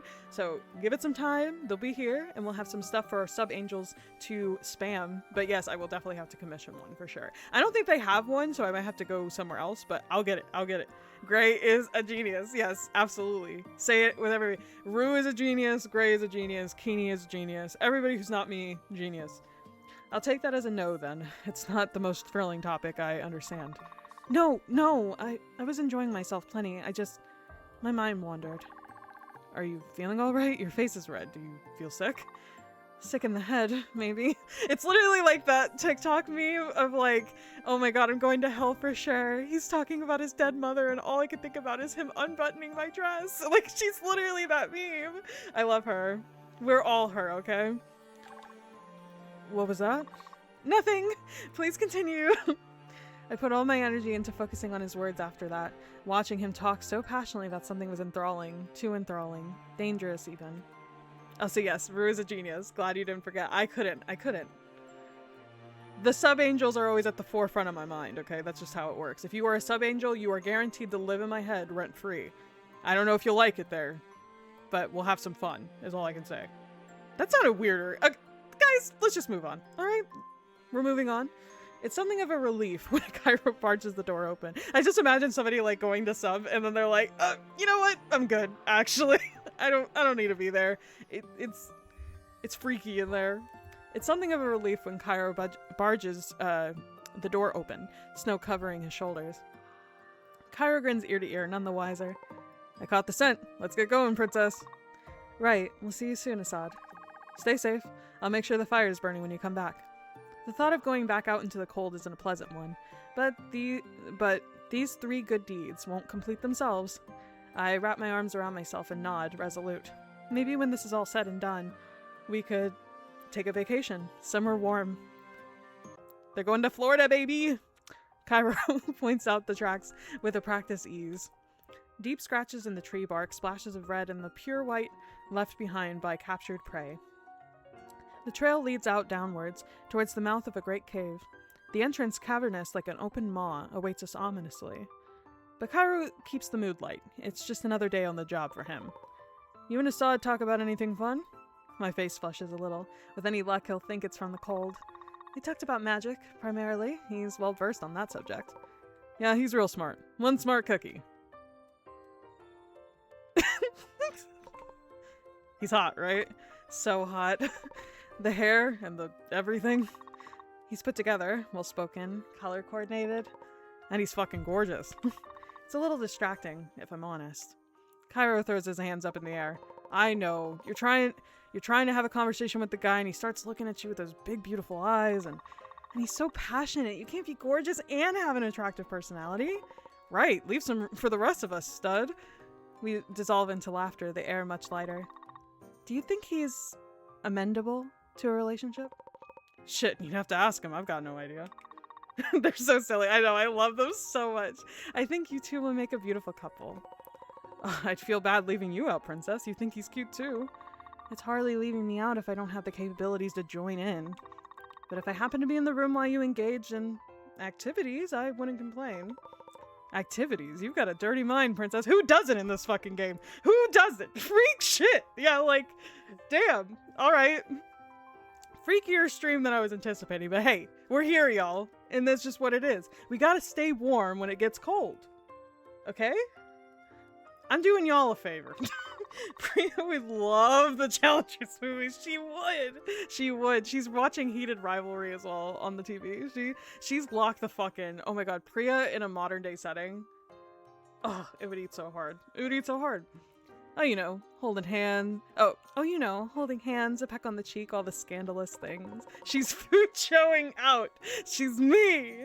Holding hands, kissing. That's it. Don't hold out on me now. I don't know what you're implying. Come on, there's no secrets between us, right? We're here. What splendid timing. We're talking about this later, you know. The cave is huge, near ethereal. Sunlight catches on hanging icicles, sending rays of light dancing across the icy floor. Inside somewhere is our beast. Are you ready? What for? Cairo unsheathes his sword, steadies his breathing, and clashes the edge metal of his metal arm against the sword. The noises echo for a moment, then silence. What the stars is that for? Growling, low, harsh from further in the cave. Blurring it out is why. No point pressing deeper into its territory. He steps in front of me, muscles taut like a string of a bow. Stay back, okay? Don't put yourself in danger. Good deeds be damned. But from the depths crawl not one beast, but three. Their sleek bodies almost feline in nature, like large twisted cats, but something is wrong. Also, an ad is coming in like 1 minute. Their teeth bulging out of their mouth into great tusks. Cairo's grip on his sword tightens. For a moment, I consider grabbing him, fleeing. He charges, as do the beasts. It almost looks like a dance, the way they move about one another, swords clashing against tusk. Cairo is good. I've watched him train plenty, but the real thing is unmatched. He drives his blade into the shoulder of the first beast, sending it crashing into the ice. As he wrenches it free, he uses his metal fist to beat back the circling crowd. They don't attack him all at once. They push in, then retreat, one snap at a time. Hunting him. I feel useless, sick with fear. I wish I at least had a weapon. The injured creature charges him, jaw bared, but Cairo plunges the sword into his chest. There's no time for victory as he swings the sword around, shoving it between the fangs of the second snarling thing. His back's to me, the third beast stalking up to him, unseen. He's still trying to push the other beast back, but he won't turn around in time to see it. There must be something I can do. Do we distract the beast or do we call out to Cairo? We call out to him. We call out, we must. It is our duty. the really sweet music when you're in the menu, and then it just goes back to do. Also, guys, we have ascended. We are now in the ad rapture, as my husband informed me to call it, and he's so fucking right. Is it a little controversial? Yeah, but is it the correct amount of chaotic and inappropriate? Absolutely. For this stream? Hell yeah. We're calling out to Cairo. There's no way I can take this thing on my own, not without risking myself and him.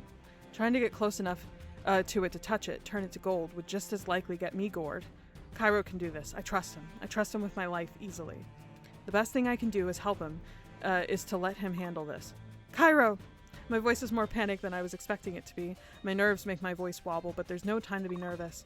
Behind you, you oaf! Cairo's head whips around, glancing at me with a panicked expression at the noise. Then his gaze sets upon the prowling monster and his face hardens. I let out a small sigh of relief. But his attention isn't the only thing I catch, as the beast turns around to stalk towards me, spittle dripping from its jaws. Priya. He doesn't shout. It can't be much more than a whisper, but I hear it with piercing clarity. Fear. The creature moves slowly, but I know if I turned my back on it to run, it would pounce. There's nowhere to go. I must stand my ground. I raise my hand out in front of me. I am much of a threat to it as it is to me. One touch is all I need. Of course, the creature doesn't know that, and I don't think telling it I'm cursed is going to achieve anything. Priya! I can barely hear him over the pounding of my heart. The snarling thing lowers itself closer to the ground. I try to swallow my fear. It pounces, hurling its body towards me. The barbs in its tail go scattering, and a weight shoves against me. But it's not fur and fang, but cold, warm, firm metal. Cairo puts himself between me and the beast with a grunt of pain, shoving me back with his metallic hand. I hit the floor, ice and barbed shards everywhere. It's hard to know where the cold stops and the pain begins. Then I hear it, the splattering sound of blood. It's as if all the pain in my body disappears. I look up frantically. Cairo stands with his sword buried in the creature, and the creature's tusk buried within him. He's slumped against it, its teeth puncturing his side. With a grunt, he shoves it off of him, before stumbling to the ground himself. I'm at his side in an instant. Ugly fucking things, aren't they? Weren't they? Cairo wheezes, pushing himself up so he leans back against the wall. There's blood all over him. I don't know how much of it is his own. I don't have time to worry about it, or the means to check. No, I can't believe he fucking dies here because of the choices you made. Graham! You're hurt. You're not one to state the obvious, princess. What's with the look?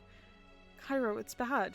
He smiles a little sad. He reaches up with his metallic hand, tucks a loose strand of hair behind my ear. Yeah, it is. What? I can't. Cairo, what do I do? You have to get back to the cabin. Oh, maybe. You have to get back to the cabin, princess. It's not far. Right. I'll get Assad, and we'll come back for you. Won't be nothing to come back for. I stare at him slack-jawed, and he shrugs. Here, take my cloak. You'll get cold. He leans forward and tugs it off of himself. Blood spills out of the holes in his side, and he frowns. Ugh, that's gonna stain. That's the least of my worries right now. You... Idiot. Yes, fuck. Cairo, what am I supposed to do? Let's be realistic, princess. We got no medical supplies, no magic to heal me. There's not much we can do. I won't accept this. I'm gonna miss you so much. I don't know why I laughed. I'm sorry. I won't accept this. I won't accept this! Y'all, we're not gonna accept it. That's how it works. It's not fair. It isn't. I'm sorry. Didn't expect there to be so many of them. Should have come with backup. Glad you came with me, at least. Beats dying alone, and I couldn't have killed them without you. I expect to feel sad, but I just feel so angry. I won't forgive this, Cairo. You're not... You aren't allowed to die. That's an order. Oh, don't say that. You know how much I hate breaking promises. Can you walk? Not far. Not back to the cabin. You can't carry me, princess. I know. There's never been a moment in my entire life where I could have possibly hated my useless hands any more than I do in this moment. He closes his eyes. If I didn't know better, I'd say he looks relaxed, at peace. Then it hits me. Take off your shirt. His eyes shoot open. What? You heard me. Your shirt. Off with it. He sits up, hands flying to the hem of his shirt. He pauses to wince and I grimace, but he presses on. Not that I'm not totally into this, because I am, but I have to ask about the change of heart. What are you talking about? I mean, I get that I'm already kind of dying, so you touching me doesn't matter much anymore. And I'm so up for making up for lost time right now. He tosses his shirt to one side and winks. It's a little less impressive when his side is still weeping with blood. But it seems like a big change. Are you sure you want this? What? No, Cairo, I'm trying to check your wounds. He stops flopping back against the wall with a disappointed sigh. You know, that makes more sense. Did you think I was propositioning you while actively bleeding out? Maybe. Hoped, more like. No hard feelings, of course. Not looking my best right now anyway. Just stop talking. Right. Yes, ma'am. If I'm wrong, this could kill him, but he's dying in front of me, slowly, painfully. What can I do but try? I take a deep, steadying breath. Do you trust me? Am I allowed to talk again? Yes. Of course I trust you, Priya. More than anyone. If it all goes wrong, I'll never be able to make it up to you. I don't really know what you're planning, but you could make it up to me with a kiss. Okay, with a kiss. What, really? Didn't think that would work. Okay, shut up. I need to focus. He nods, watching my shaking hands without a hint of fear or apprehension. It only makes me more nervous. But there's nothing more to lose. I peer at the wounds. I can't assess the depth, but if he's talking and cracking jokes, it shouldn't have hit any major organs. The bleeding is the main issue. If he can't stop it, he'll die. This is going to hurt. Possibly quite a lot. I press the tips of my fingers into his wounds. The warmth of the blood makes me suck in a breath, shocked. I haven't felt anything like this in years. A slight shiver runs through me. Cairo definitely notices. But there's no time for distractions or indulgences. Yeah, it's serious business right now, y'all. Don't get distracted. This man is dying. I run my fingers around the edge of the wound, catching the slow, blossoming scab. As expected, gold seeps into the opening, curdling with the blood. I watch terrified, as slowly, painfully slowly, the wound closes. A gold-plated left in its wake, like a particularly shiny scar. At least it matches his others, though they're definitely less chunky and uneven. Fucking hell, Priya. My fingers fly to the matching puncture marks, filling in them all in, one by one. Finally, his side now littered with golden markings. He's safe, or at the very least, the bleeding has stopped. And a man and his 8-pack is dying, yeah! Everybody, take this seriously, what the fuck? Excuse me. Oh, do put abs in my face and tell me not to get distracted. True, that was on us. Our bad. I glance up at him, exhausted. No words can truly express the whirlwind of emotions we've both been through. You can work miracles, princess. Did it hurt? When you fell from heaven? Your tension's the sweetest I've ever felt. But yes, it hurt like mad. I can't help but laugh. He's ridiculous. I've never felt relief like it. I feel like I could sleep for a week, maybe more. You can rest when we're back at the cabin. Ugh, not looking forward to the trek up there. Well, it couldn't hurt to stay here for a time. I could try building a fire? With golden sticks? Sit tight, I can manage that much. You're still hurt. Just a scratch. After all you've done for me today, making us a fire is the least I could do. Cairo, you saved my life. And you saved mine. Guess that makes us even. He lifts himself up with a grunt and sets about gathering sticks. It gives me a moment to wash my hands sticky with golden blood. The water is freezing, but the icy temperatures are a welcome shock to the system. I can hardly believe this moment is real. When I return, Cairo's got a small fire going a decent distance away from the bodies and gore. He keeps himself propped up against the wall and pats the floor next to him. Not exactly fit for a princess, but it'll have to do. I gladly sit beside him. All I want to do in this moment is soak in his warmth. Priya, I thank you. Thank you for trusting me. Always, princess. He turns towards me, but overexerts himself, beginning to slip. I can't imagine how tired he must feel. Instinctively, I reach out for him, giving his shoulder a gentle shove to set him upright. When my hand reaches warm skin instead of smooth metal, my stomach sinks. I can't do this again, not after everything that just happened. I yank my hand back to my chest, horrified. Cairo starts to speak, but I can't hear him over the panicked ringing in my ears. But nothing happens. His arm remains as if it ever was, smooth, tan skin. I wait for a second, then minutes, but nothing changes. Cairo waits with me, ever the patient guard. Nothing happened. I know, I felt your hand. Just your hand, no curse. I grab a fistful of snow and watch, mystified as it crumbles into golden ash. There's no way that was just dumb luck. Touch me again. It could be... He rolls his eyes and grabs my hand, slides his palm against my own, before interlocking our fingers. We both stare at our hands. His skin is warm, his palm a little rough against my own. I can feel the calluses from years of training. I think you just finished one of your good deeds, princess. The air between us is suddenly, startlingly different. Everything I had wanted and couldn't have laid out before me. There is nothing stopping me now, nothing but my own fears, my apprehension. Priya. I can't focus with his hand in mine. My thoughts are spiraling. Don't think, just act. Let's talk things through first. Don't think, just act. Don't think, just act. This is for all of y'all. This needs to be your 2026 resolution. Don't think, just act, girl. Just do it. I reach out with my free hand, running it across his shoulder, down the sloping muscle of his arm. He shivers, smiling at me. I can't get over how warm he feels. I feel dizzy, almost drunk on it. He sits still, letting me have my fill. I trace my fingers over his collarbones, then down his sternum. His body is firm, solid. I don't even know where to begin with all the things I want. All the things I am finally free to have. Quit teasing me, princess. Haven't I waited long enough? Oh, I don't know. This is so much fun. I love you, princess. Always have, always will. I lean towards him more on instinct than anything intentional, and he meets me halfway. It's not a glamorous kiss by any means. My mouth feels dry and my lips are almost definitely chapped. We're both too tired to make it more romantic, but it doesn't have to be. It's as natural to us as any other part of our relationship has been. It feels easy, right? I feel his hand on my leg, his thumb making gentle circles across the skin. Little touches like these make my head spin. It will take me months to adjust. I look forward to each and every instance, every indulgence. He grazes my lower lip with his teeth ever so gently as he pulls away, grinning like a spoiled child. I love you, Priya. You just said that. And I'll say it again. I love you. I love you too. I know. He tilts my head down and presses a kiss against my hair before pulling me against him. His body wraps around mine perfectly. It's warmer than any cloak or blanket could be. And I promise to shower you with all the love and affection you've missed throughout these many, many years. He punctuates his sentence with a loud yawn, right next to my ear. It makes me giggle. But first, I need a nap. 30 minutes at least. Assad might be worried. He's magic, ain't he? I'm sure he's got some kind of tracking charm on us already. I don't think it works like that, Cairo. I can't hear you. I'm sleeping. We have to get going eventually, but we can spare a half an hour. We've earned it. I let my eyes slide shut. This is where he dies. Sorry, guys. Hate to break it to you. I let my eyes slide shut, wrapped in an embrace I thought I'd never be allowed to feel.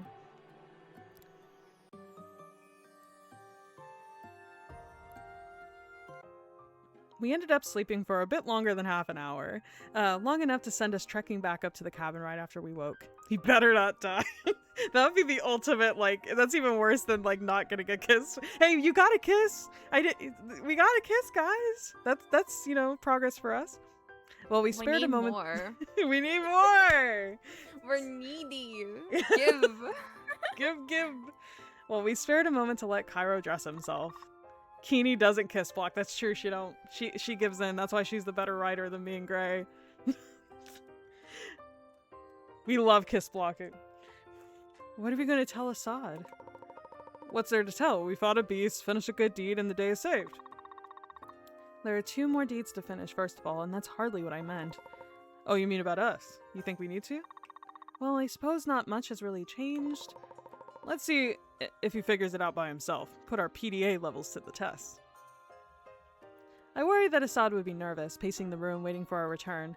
But as we entered the blessedly warm cabin, he sat curled up by the fire with a book in his lap, completely content.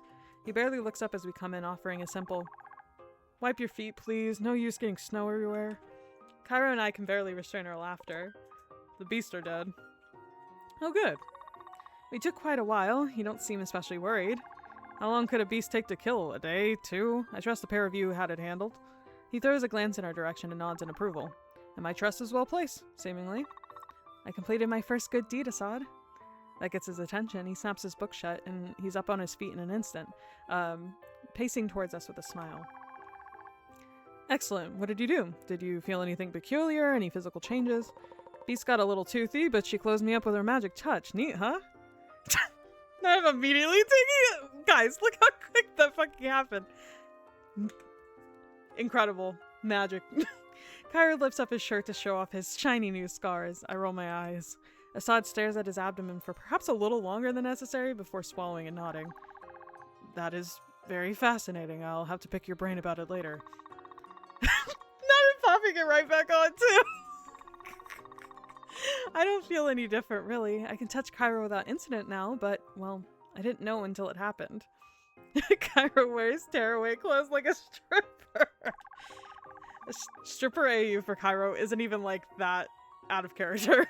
The boundaries of your curse have been changed. The leash is loosening, so to speak. It's wonderful news. I know, I'm thrilled. I really can't stop smiling. It's starting to make my cheeks hurt. So, 1 out of 3 done? What are we supposed to do for the rest? Why do you suppose this was considered as one of the good deeds? She saved my life? Yes, but... never mind. Cairo shrugs, still yawning. I'm exhausted. Those beasties really did a number on me. Well, you were bitten. That takes a lot out of it. out of someone. I have somewhat rudimentary medical knowledge, nothing compared to what I know of magic, but I could take a look at your injuries if you'd like. If you... Oh. Okay. If you could, that would be perfect. But I'm all healed up, right? I've never done anything like that before. I have no idea if it really worked or did any long-term damage. It's worth taking a look. Let's clear some space. They end up clearing up a table. Cairo takes his shirt off again and lies against it, so Assad can poke and prod him. Man, I've been shirtless one too many times today. You two got something you want to tell me? Am I getting pricked? I have no idea what you're talking about. Agreed. This is for purely medical purposes. Purely medical purposes, guys. That's what this is about. We're all about medicine here, okay? On the Joy stream. I'd believe that more if you two weren't looking at me like hungry animals. And you guys, chat. He's calling all you out. What? He's not a piece of meat, guys. Okay? He's a piece of frozen meat. Get it right. Assad circles Cairo like he's prey, taking down the occasional note in his notebook. I'm afraid I'm going to need to touch your stomach and chest as part of the examination. Is that all right? Yeah, there's no need to be afraid. Go ahead. Of course. Assad lightly prods the area around his new sparkly scars, his face so close to Cairo's side I'm convinced he must be able to feel Assad's every breath. Cairo lets out a breathy laugh, and Assad pulls away like he's been burned. Sorry, you've got such cold hands, and I'm really ticklish. My apologies. It's fine. Feels pretty good, if I'm honest. That's good? It's great. Maybe you got some kind of magic touch like Priya. I haven't turned anything I've touched to gold as far as I'm aware. Not a golden touch, a special one. You know what they say about experienced hands. Assad turns to me, expression equal parts confused and afraid. Do you know what he means? No idea. Just ignore him. I certainly do. Hey, I'm giving you a free show here, letting you watch me get touched up. Don't make me kick you out of here. My apologies, Cairo. Please continue. This is a medical examination. I'm not touching you up. Same thing. It is a little scandalous. Reminds me of watching you make out with your girlfriend when we were younger. The tavern girl. Samira. She was one of a kind, you know? One time we were getting hot and heavy in the barracks, and halfway through she stopped and said, "It's kind of weird doing this without Priya here. Do you think she's busy?" You're lying. Cross my heart. I think she had a big crush on you as I did. And you never told me? For shame.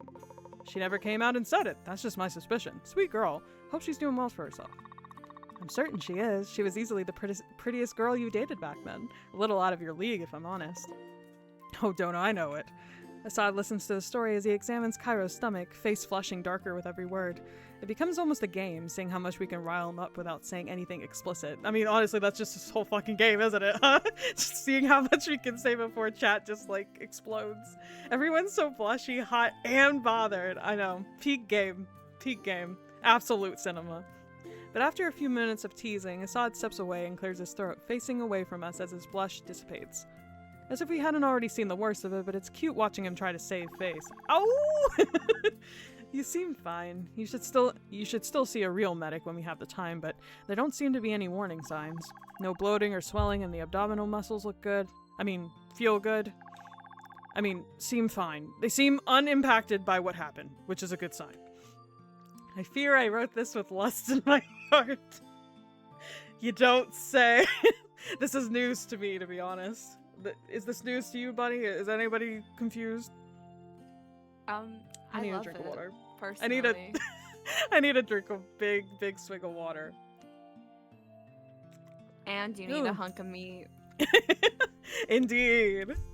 Also, didn't Kyra say that she could just watch them touch each other, he did. Like, he was like, yeah. Foreshadowing. So they spoke into literally existence. They manifested, guys. Real magic. Yeah, they look, tastes good. They look great, huh? But I would still recommend resting while we have the opportunity. Oh, fine. Don't suppose either of you fancy being my cuddle buddy. No. Aw. I'll pass this time, Cairo. I still have work to do. Guess it's just myself and my trusty left hand. Excuse me? Because I take off my prosthetic to sleep, so I'm one-handed. What were you thinking? I love it. I love it so much. It's peak comedy, bro. It's so good. Nothing. Priya, may I have a word? I'll be his cuddle buddy. Rue volunteers as tribute. Let Rue go. I mean, she is Priya, so, you know. Of course. Don't chat too loudly. I'm supposed to be sleeping. Cairo drapes his cloak around him like a blanket and curls up next to the fire. Perhaps we should take a walk. I wouldn't want to disturb him.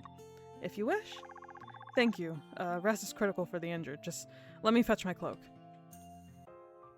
As chilly as it is out here, the untouched snow is breathtaking.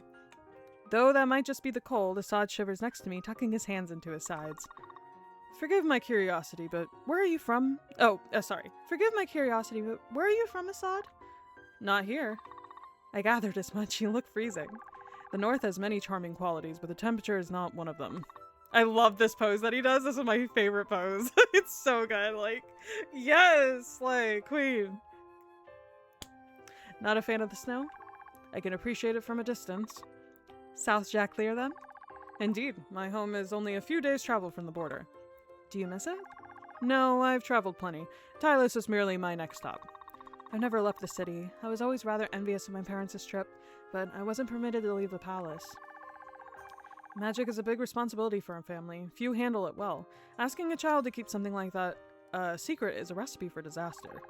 Either the child fails, too excited about their gift, and is alienated and hunted by their community.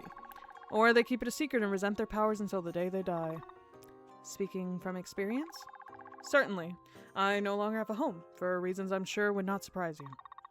I would like to hear them regardless. I was not the first person of magical talent in my family. My older brother was a rather exceptional man. What was his name? Amal. He seemed to get away with everything when we were just boys. He was perfect, never in trouble, the best grades amongst our peers, friends with whom he never argued. Sorry. When I first started showing my own symptoms, he confessed to me he had always possessed the ability to make people forget. Forget? Like erasing their memories? As if they had never existed, yes. He had never been perfect, but he had erased everyone's memories of him being anything less than. They never argued because he erased whatever they wanted to quarrel about. His tutors forgot about missed tests and poor marks. I discovered he was actually rather stupid, at least academically. My own marks far outpaced his. Look how smug he looks saying that. But knowing that, how could you ever trust him again? Yes, that is the question, isn't it? Assad exhales heavily, his breath curling in on itself in the cold air. He swats it away with his hand. I could never be angry at him. I wouldn't know what to be angry about.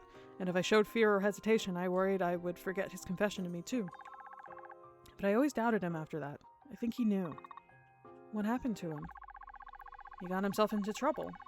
What he didn't know about his own powers is that with enough careful suggestion or strong enough emotional response, a person's memories could return to them. Their memories were never truly gone, only concealed from them, and one day his web of lies unraveled. They knew then that it could only be magic. They were furious, and so he was killed. I can't stop the small gasp that escapes me. I knew magic was despised, but to hear it put so plainly... I'm so sorry, Assad. It's been many years now. The strange thing is that as soon as he died, the entire town forgot him. That's awful. It was like I'd made him up. None of our neighbors could recall me having a brother. To my own parents, I was their only child. I was the only one who could remember him, who remembered how they acted around magic. I laughed as soon as I was able, and I've traveled ever since. His story weighs heavily in the air. His smile seems sad, but feeling comfortable enough to share it with me must mean something. Gently change the subject or try to sympathize with him. Try to sympathize with him. Changing the subject is so funny. It's like, wow, damn, that's sad. Anyways, just move on. That sounds awful. I'm so sorry, Assad. Like I said, it was many years ago. That doesn't make it any less terrible or make me any less sorry for that matter. Magic can be a frightening thing, but I find people's reaction to it a far scarier act. You have a point. But keeping you chained up in that palace is hardly a suitable solution. Perhaps it kept you safe from the mob, but the mind is a judge and jury all the same. I wasn't exactly chained up. I would choose to visit the people if I hid myself appropriately. And did you? Well, no. And for what purpose other than fear? I don't have an answer to that, but from the way he's smiling at me, I think he knows.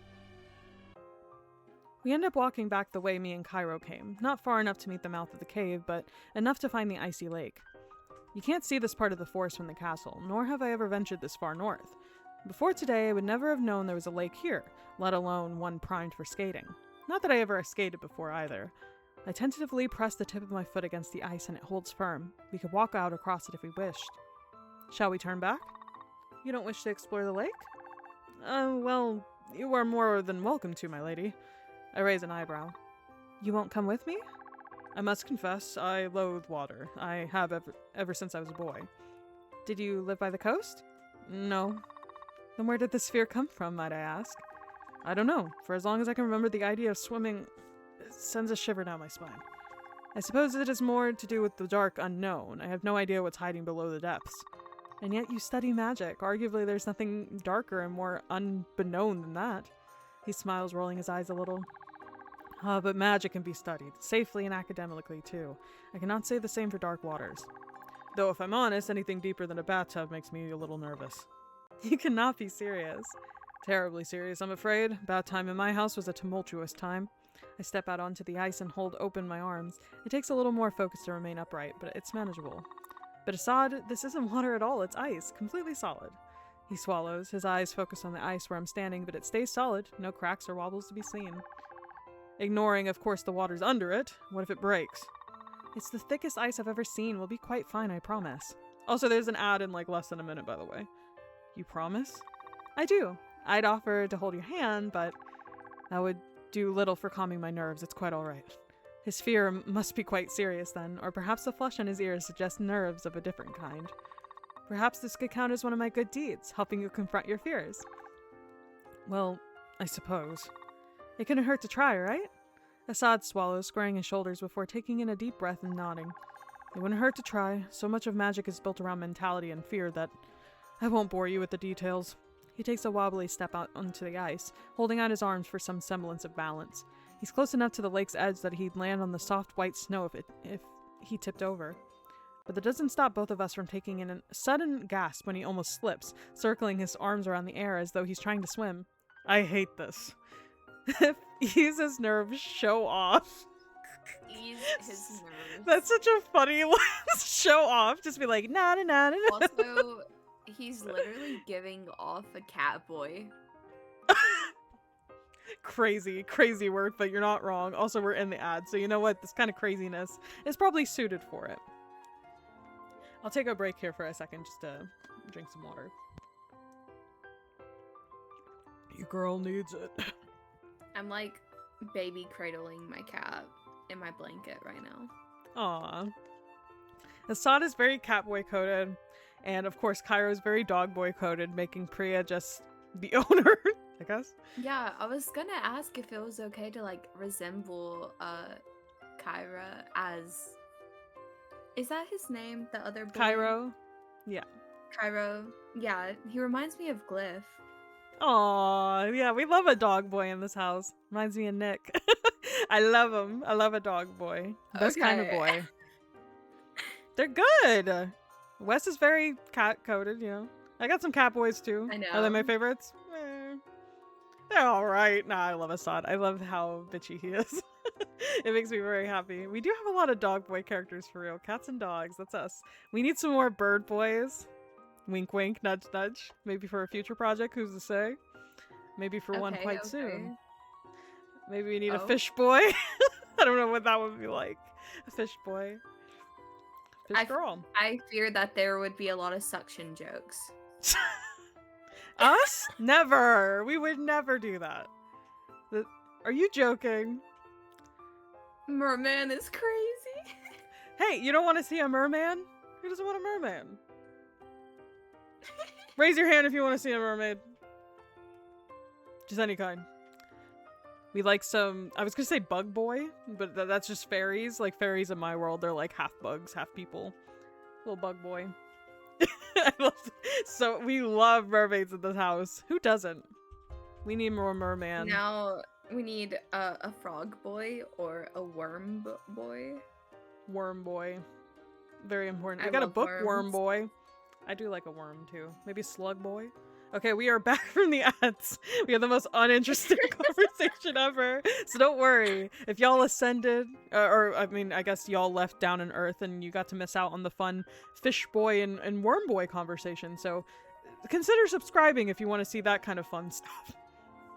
Anyway, let's ease his nerves. You're doing great already, just focus on me. He tears his eyes away from the icy floor to stare at me for a moment, then he swallows and glances away. I don't know if that's helping. You have to center your gravity, just don't look down. Easier said than done. How are you feeling? I suppose it isn't so terrible. You haven't fallen yet. For one. I'm trying not to think about it. And you, Princess, do you feel like another good deed has been accomplished? I shrug. The pleasant atmosphere we were building begins to turn more serious. You haven't conquered your fear quite yet. I'd imagine we still have some work to do. Would you still love me if I became a worm? Of course. That would be a goated stream. Can you imagine the Rue stream where she's just a worm? It'd be incredible. Though that reminds me, I wanted to ask you in the cabin, but I fear it was poor timing. Priya, when you saved Cairo, what were you thinking? I'm going to assume you mean that in a literal sense? Yes, what was on your mind, I should say. I felt useless. I thought he was going to die, and all I would be able to do was watch. And when he was saved, I was thankful he was alive? Is that it? I don't understand what you mean. Did your mentality change regarding your curse? I asked my hubby that once. He looked at me like I had two heads and said, no!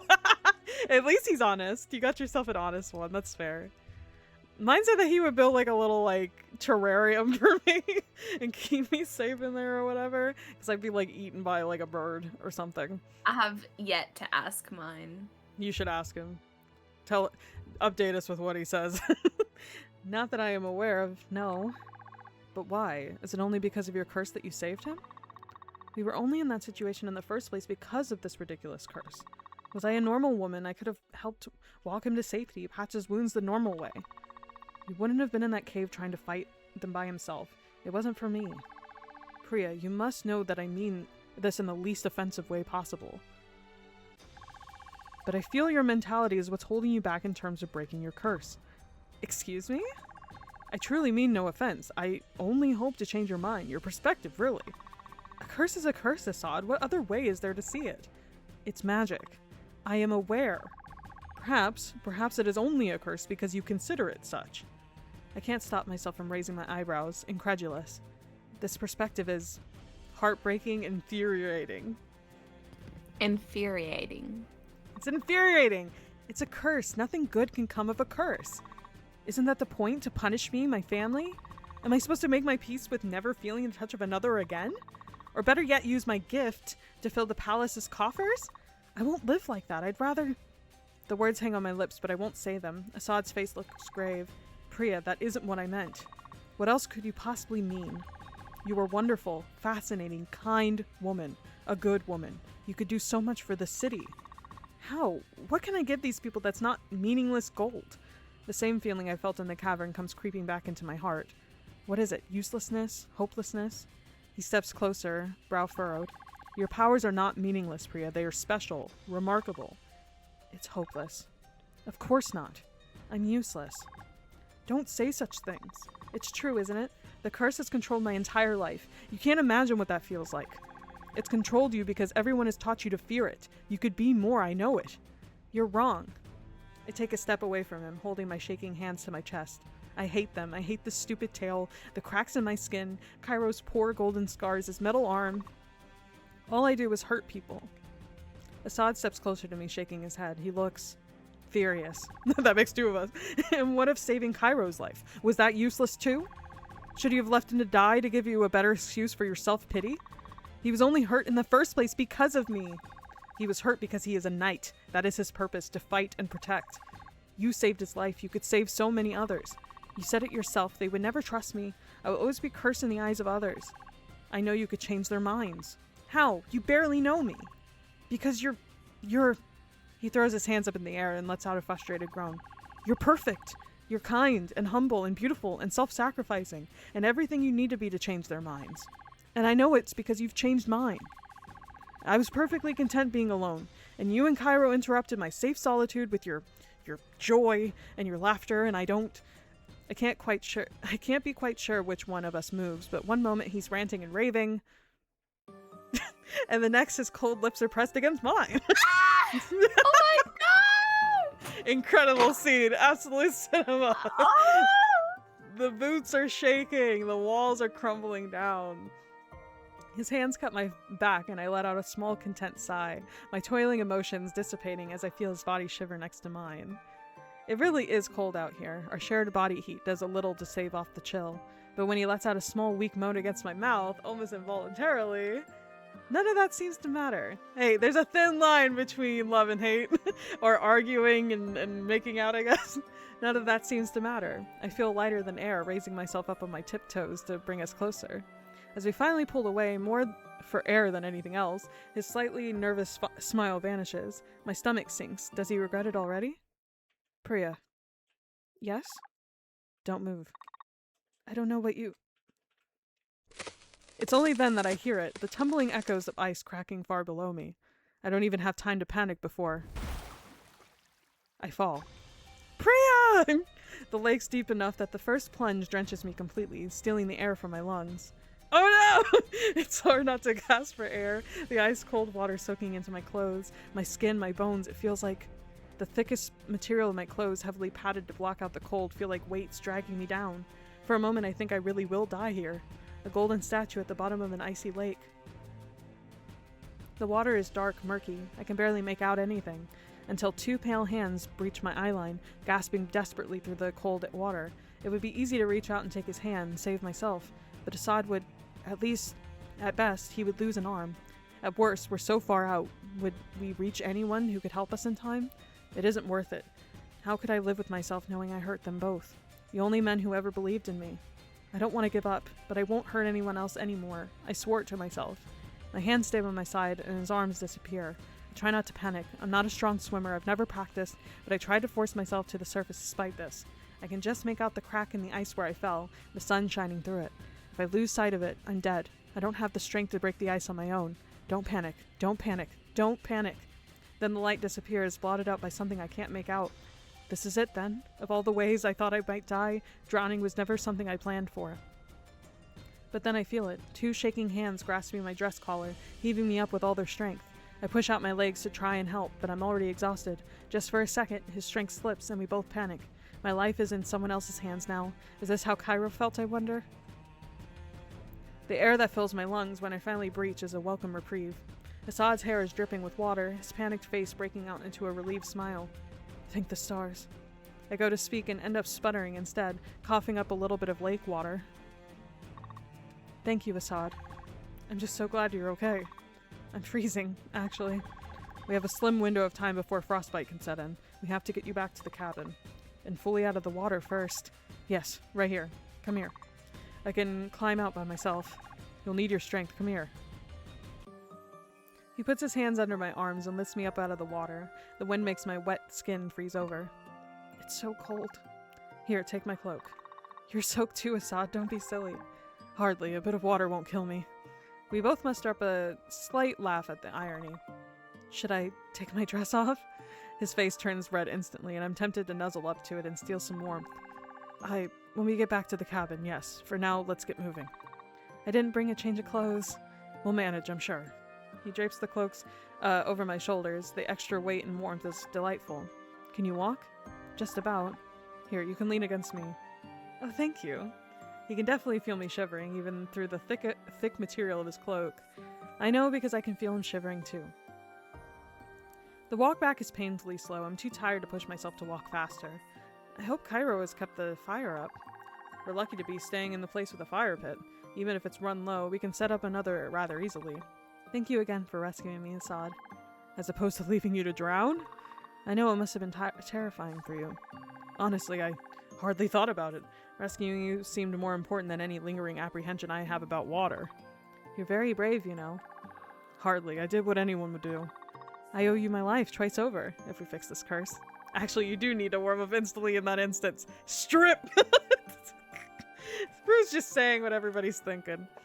When we fix your curse, we can do it, I know it. Neither of us mentioned the kiss. Cairo is up and about as we re-enter the cabin, the fire blessedly still roaring in the hearth. He spins on his heel as soon as we open the door, gesturing excitedly to the table, which is lined with a roughly put-together meal and enough candles to give it the illusion of a nice date. His face drops when he sees us both soaked, running to our sides in an instant. Are you two okay?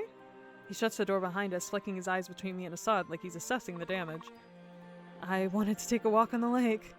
Cairo's brows furrow and Assad winces. The ice was thinner in the center than we first thought. Is Himbo gonna be jelly though? You fell in? Unfortunately. You pulled her out? As best as I could. Cairo's shoulders droop, nodding slightly. Nobody's hurt, apart from the cold? No, we're both safe. Thank the stars. Seeing Cairo is such a relief. I want to hug him, to kiss him.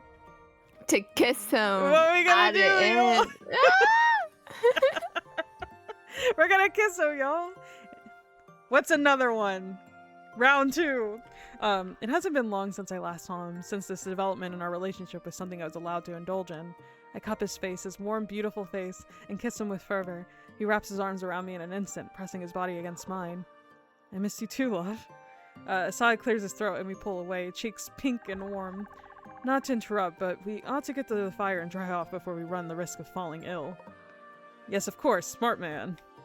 Cairo all but pushes me towards the fire, and I sit down before it without complaint.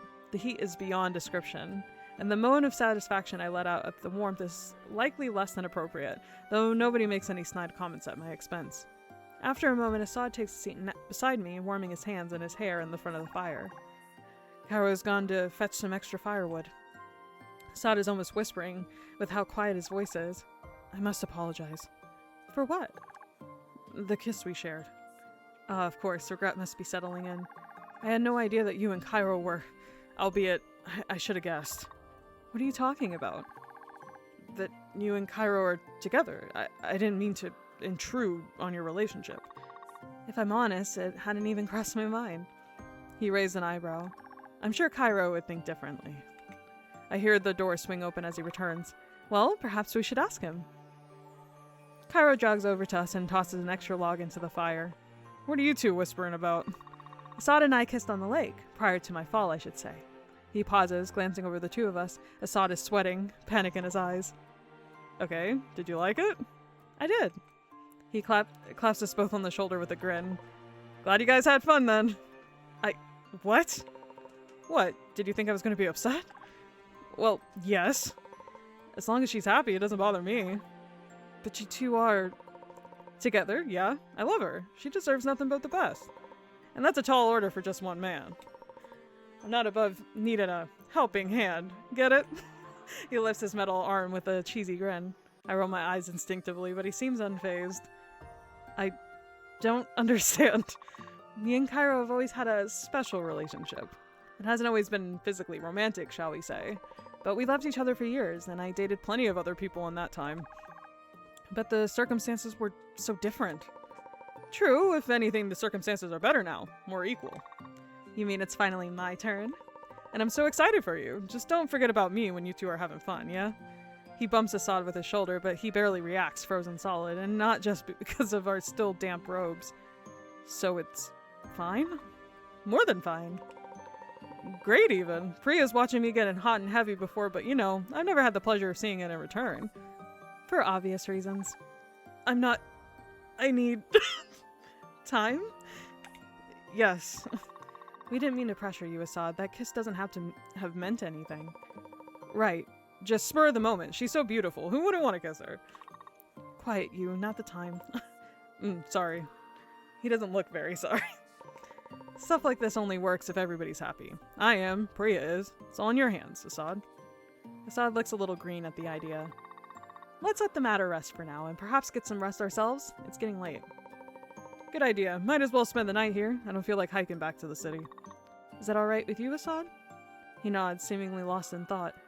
Cairo looks over at me with concern, but if he needs time, all we can do is give it to him. Cairo rewarms our abandoned dinner, and we eat in relative silence. Partially for the tension in the air, partially because we're all equally exhausted. It's not bone, bride, or banish, it's bone, bone, bone! True! Absolutely. Truer than Rue. Partially for the tension in the air, partially because we're equally exhausted. It's been a uniquely long day. Our work isn't done, however. Tylus wasn't built in a day, I know, but I'm just itching to cure this curse. Before we settle down for the night, we find moth-bitten blankets hidden in forgotten cupboards, shaking out the dust bunnies and making a makeshift place to sleep. Cairo falls asleep almost instantly. His snores echo in the small cabin. While I'm fairly used to this terrible bedside manner, I spare a thought for poor Assad. I end up tossing and turning for some of the night, unable to truly settle down. My thoughts are just reeling. When I was little, I often had trouble sleeping. I was plagued by nightmares. My favorite wet nurse would sit by my bedside and tell me stories, play with my hair. She'd say if I focused really, really hard on a good dream while I was still awake, the nightmares wouldn't find me. As a child, I dreamed of adventures, playing games with my friends all day, endless dessert before dinner. Now, I dream of ending my curse. I dream of my friends and lovers. I dream of my friends and lovers. Yeah, Heck don't yeah. we all, baby? Dream of your friends and lovers, y'all. Those that love me won't restrain, in spite of all my flaws. No matter what way they presents itself. I dream of love shared and all the love I still have to give. And I finally fall asleep, content. Something's moving. I blink open, my eyes blearily. I dream that my friends are lovers. Hey! The sun is just starting to shine through the window. It must be early morning. I could just make out Assad by the door, pulling out his cloak before slipping outside. Where's he going? Cairo snores next to me, oblivious. I should go check up on him. I slink after him, careful not to disturb Cairo's rest. Assad faces the horizon, his back to me in the house. Assad? He gasps lightly, shoulders tensing. Can I hear sniffling? Priya, I'm sorry. It's okay, what's wrong? You can talk to me. That is exactly the problem. I don't understand. I yearn to reach out and comfort him, but I can't. I can only offer him my words. When Cairo reached out to me for help, I wasn't... Princess, I don't want you to think I'm using you or taking advantage of your kindness. You aren't making any sense. I haven't done anything. You're the one who's been helping me. He turns around and reaches out suddenly, grasping my hand in his. We both shiver at the contact. A bolt of fear goes through me. I try to yank my hand away, but his grip only tightens. What are you doing? Proving a point. What point are you proving? That you're suicidal? That this curse can be broken through mentality. That if you've helped me in ways I cannot truly explain. I'll gladly accept the consequences if I'm wrong. Struggle, give in. Give in. Give in! Best BL, give in! Stupid joke. He seems so serious. I give up, my arm going limp. I hope you're right. For both our sakes, I do too. He waits, staring down at our joined hands for well over a minute, long enough to be a death sentence for his poor arm. But nothing happens. Seemingly satisfied, he pulls away, turning over his palm to reveal a trail of golden glitter on his skin, but nothing else. He shakes it off, and it disappears into the cold air. His hands, his entire arm completely fine. I knew it. He says it so resolutely, but his legs are shaking. Somewhere on that lake, you completed your second good deed. But when? I can think of a number of moments, none you'd like to hear. How could you have been so sure? You had proven to me how kind and good-hearted and forgiving you could be, even in a moment of pure panic. I had to believe you had proven it to yourself, too. He's smiling, but... Assad, you're shaking. He glances down at his legs, smile disappearing. Yes, I suppose. Tears start leaking from his eyes, catching us both by surprise. I reach out, gently touching his shoulder. He leans towards me instinctively. I suppose I was more afraid of being wrong than I thought. It was rather reckless. I didn't know how else to show you. This past day has been... not the best. Just awful. He laughs despite the tears, but his face quickly crumples. You deserve to be happy, Priya. So happy. But I don't think I'm the right person for that. What makes you say that? I can't compete with Cairo, not in any sense. Even you touching my shoulder is enough to... Who told you it was a competition? But I like you and Cairo both, yes, but in very different ways. Cairo is strong and confident, selfless to a fault, and ruggedly handsome. Assad nods, the slight pout to his frown charmingly obvious. But you're blindingly smart, elegant and beautiful, endearingly sheepish. You have many unique and lovely qualities that Cairo doesn't. I'm crabby, I get nervous when people touch me, I'm awkward and unsociable. That's okay. It's okay. Of course it is. He lets out a small hiccupy sob. I was so scared when you fell. But we're both okay, aren't we? More than okay, with all the progress I made with my curse. We'll be okay. Sorry for crying all over you. Don't be silly. Is it alright if I hug you, Assad? Oh. Fresh tears bubble up in his eyes and I panic. We don't have to. You can say no. No, that would be very nice. He's like a cat who hasn't been socialized properly. Ah! It's me. That's me. That's me. I'm just a little sad little slug. I wrap my arms around him, and he all but deflates into me. We love you just the way you are, Pookie. Yes! He's so Pookie. Thank you, Priya. I hardly did anything. I should be thanking you for helping me. Yes, yes, you both are adorable. Now get inside. It's freezing. We all jump apart, looking over at the doorway to the hermit's hut when Cairo stands rubbing his eyes and absently scratching his bare tummy. Where's JMB? This is baby girl. JMB is in our hearts, and she'll know. She'll know. What? I woke up all alone and wanted to see what the fuss was about. Cairo. Morning. Yes, good morning. I've done some thinking and decided we wanted to kiss Priya full time. Well, I wasn't gonna put it like that, but yes, I have. Good. Go on then. Don't let me stop you. Right now? Don't tease him, Cairo. It's not teasing, it's encouragement. Well, I'm encouraging you to get breakfast sorted for us, pretty please. Fine, fine. Don't spend too long out here by yourselves, though. Or there won't be any breakfast left for you to eat. Cairo disappears back into the cabin, the door shutting behind him with a quiet thunk. Assad wipes away his tears with the back of his hand before readjusting his glasses. It's cute. He's right. We should head back inside. I'm starving. But there's no need to hurry. If you need more time, that's understandable. No, I should be fine, but... He reaches out and takes my hand, smiling a little shyly. May I kiss you before we go in? Why, certainly. He steps closer, using his free hand to tilt up my chin, pressing a sweet kiss against my lips. It's less passionate than the one we shared on the lake, less frantic. More like a kiss between lovers on a lazy, snowy day. I look forward to many more mornings shared with him. He smiles at me. He smiles at himself, and he pulls away, gently squeezing my hand. Let's go in. Hey, lovebirds. I roll my eyes, though Assad doesn't seem to mind. Good morning. What's for breakfast? Whatever we had left, if I'm honest. We'll need to go back to the city soon. Fine idea. As beneficial as the hut has been for us, I think its usefulness has run its course. A shame. I'm rather fond of it. Really? It's so dusty. Well, we haven't really had time to clean up. I think if we put some love into it, it would make a fine little house. We know it's abandoned anyhow. We can always come back. Hermits tend to be particularly territorial, but if he fled for safety, chances are low that he'll return. Especially now that his beasts are protecting this area. Cairo puffs his chest out proudly. You're very welcome. So yes, Priya, we would take ownership of the cabin if you wished. We'll need something to do once we finish curing my curse, won't we? We, huh? You plan on sticking around then, Assad? If you two would have me, then yes, certainly. Of course we'll have you. Cairo throws an arm around Assad's shoulders, gritting ear to ear. Somebody's gonna need to know how to clear out all this magical junk. It's not just junk. Many of these books are decades old. I'm not much of a reader. Regardless, that doesn't mean it's junk. Sure. Either way, glad to have you with us. I don't miss the slight flush to Assad's cheeks. We take our time packing up our things after that. The morning sun is a welcome... but can yes. Assad and Cairo kiss? Like, can they make out? Can they do that? I wonder. That's interesting. It's an interesting thought. I don't know. I mean, I guess anything's possible, right? Magic, gold, all that nonsense. Is it Who's in to here, say? or do I need to make a fanfic of it? I guess we'll just have to wait and see. Anything's possible. The morning sun is a welcome sight, despite the chilly winds. Make a wish with your heart.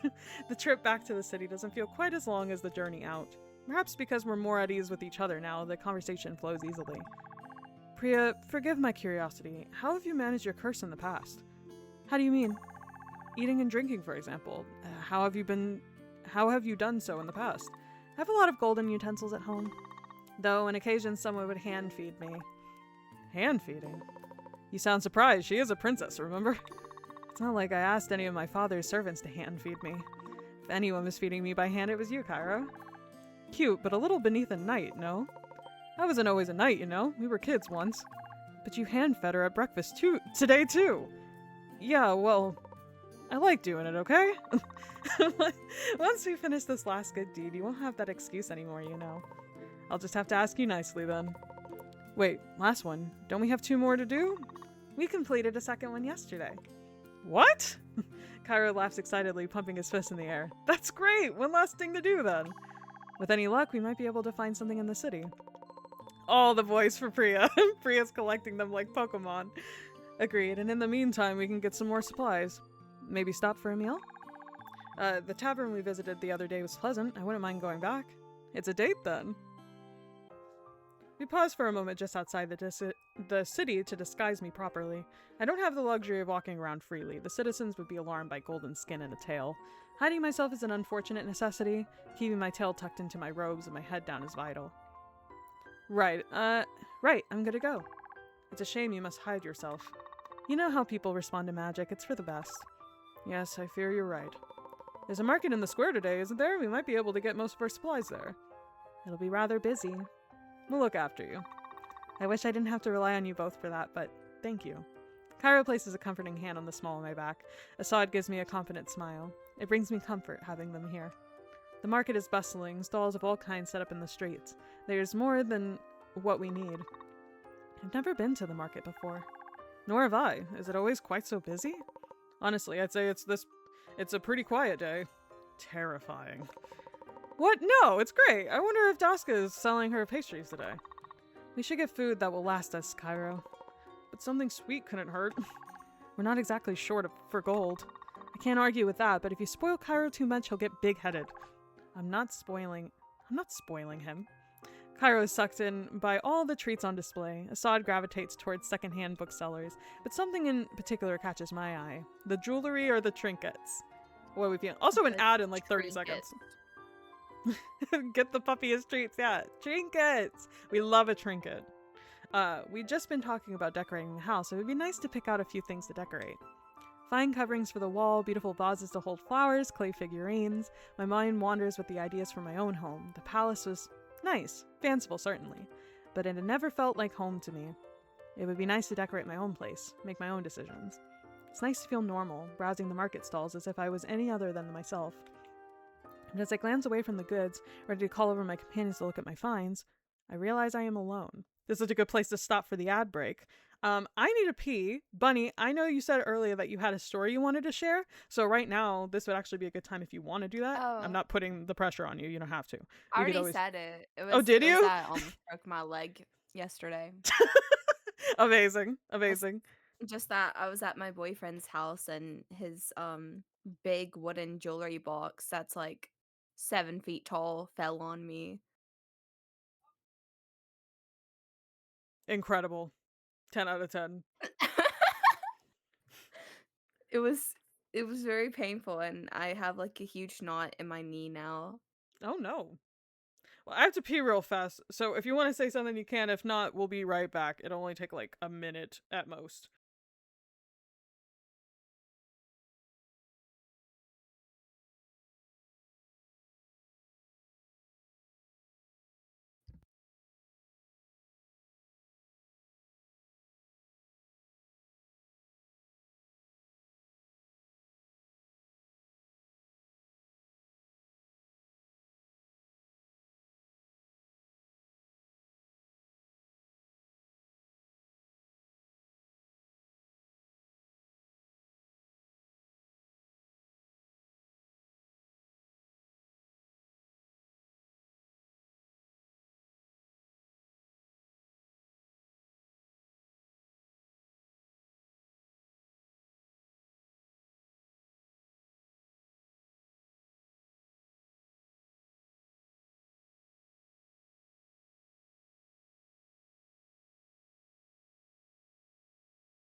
I forgot what we called this little section with the when the ads going. I guess it's the ad rapture, but it's like the ad rapture hangout. We're just hanging up for a little bit before we descend again back into the normal chat, I suppose. Nothing interesting this time, to be honest. But we are getting close to the end. I think you guys can already kind of sense that. But I hope everybody's having a good time. And I forgot how much I loved it. Like, not that I forgot a lot of things, but like the little small details I kind of forgot. And it's been so pleasant. It's like me reading it for the first time too, to be honest. Cloud Hangout. That's cute, Gray. I love that. Everybody's always better at names than me. It's my curse, to be real. Also, stopping on a place with no music, No, that's so real. not a good choice. Yeah, I'm horrible at naming shit. Every single animal, like stuffed animal I have is called eyeball or corpse The or Cloud carcass. Lounge. Carcass? It's such a cute name. Yeah. Carcass? Oh, yeah. It's very comfy. Comfy the thought. You should consider cadaver as a name, too, while you're at it. Do you know what a cadaver is? Abracadabra. That was my number one song on. I already said this last or whatever. Anyway, it's a dead body. Usually they're like in hospitals. It's what you like experiment on to like, do surgeries and stuff. Cadaver. Pretty cool. Ah, This is yes, an yes. educational stream, y'all. How about cannibal? Let's not talk about that. Everybody always gets weird every time I bring up cannibalism. I have a history with it. That's all I'm gonna say. Wait. Now I have to elaborate. God, that's not what I meant. That's not what I meant, people. Can I not be in a house with you anymore? I married one in a stream. Okay, that's where I was getting closer to. I like them in fiction. That's all I was gonna say. Like, I think it's really cool in fiction, okay? And one day I might want to write my own cannibal story, okay? Okay? That's all I was gonna say. Not that yeah. Okay. That's less bad, probably, right? Whatever, we're moving on. It's in the family. There's no point in panicking. They'll be somewhere in the city. And they aren't the most subtle of men. Assad's clothing alone would give him away. Not to mention Cairo's loud nature. It'll be easy to find them, I just have to look. I leave the stall behind without purchasing anything. I can come back later, and I'd ruin anything I held on to. There's a shockingly large amount of cannibalism in Otome games. The girlies know what they want, okay? The girls yearn to be eaten, okay? One way or another. I wander down the street, trying to find them, but also trying my best not to look out of place. It's hard to keep your head down while you're looking for someone, as I quickly discover. They promised we'd stick together. But my search is fruitless. It's like they vanished into thin air, or hiding from me on purpose. I start to head back. Cannibalism is fun. Yes, it is, Ty. Thank you for joining and having an amazing first chat. Amazing. Thank you, Ty. Hope you're having a good night, by the way. We're like towards the end of this game, but if you like polyamorous romance, this might be your jam. You ever want to have two boyfriends who may or may not kiss? This is your game. It's called Golden Bonds. Actually, me and Gray made it, but it was written by a friend of ours, Keeney. It was like a collaborative thing.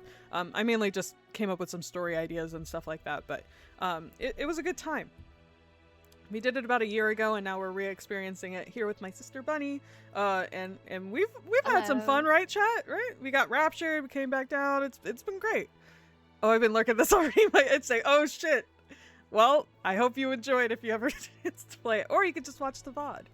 I start to head back to where we started when something catches.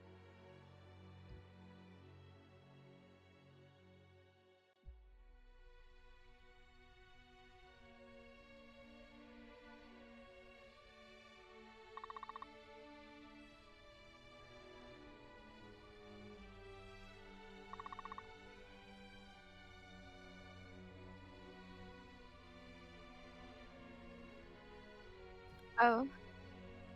Okay. Yes, miss. I can't find her. Oh shit, oh my god. Did I just, wait, okay. It was only for a second, right?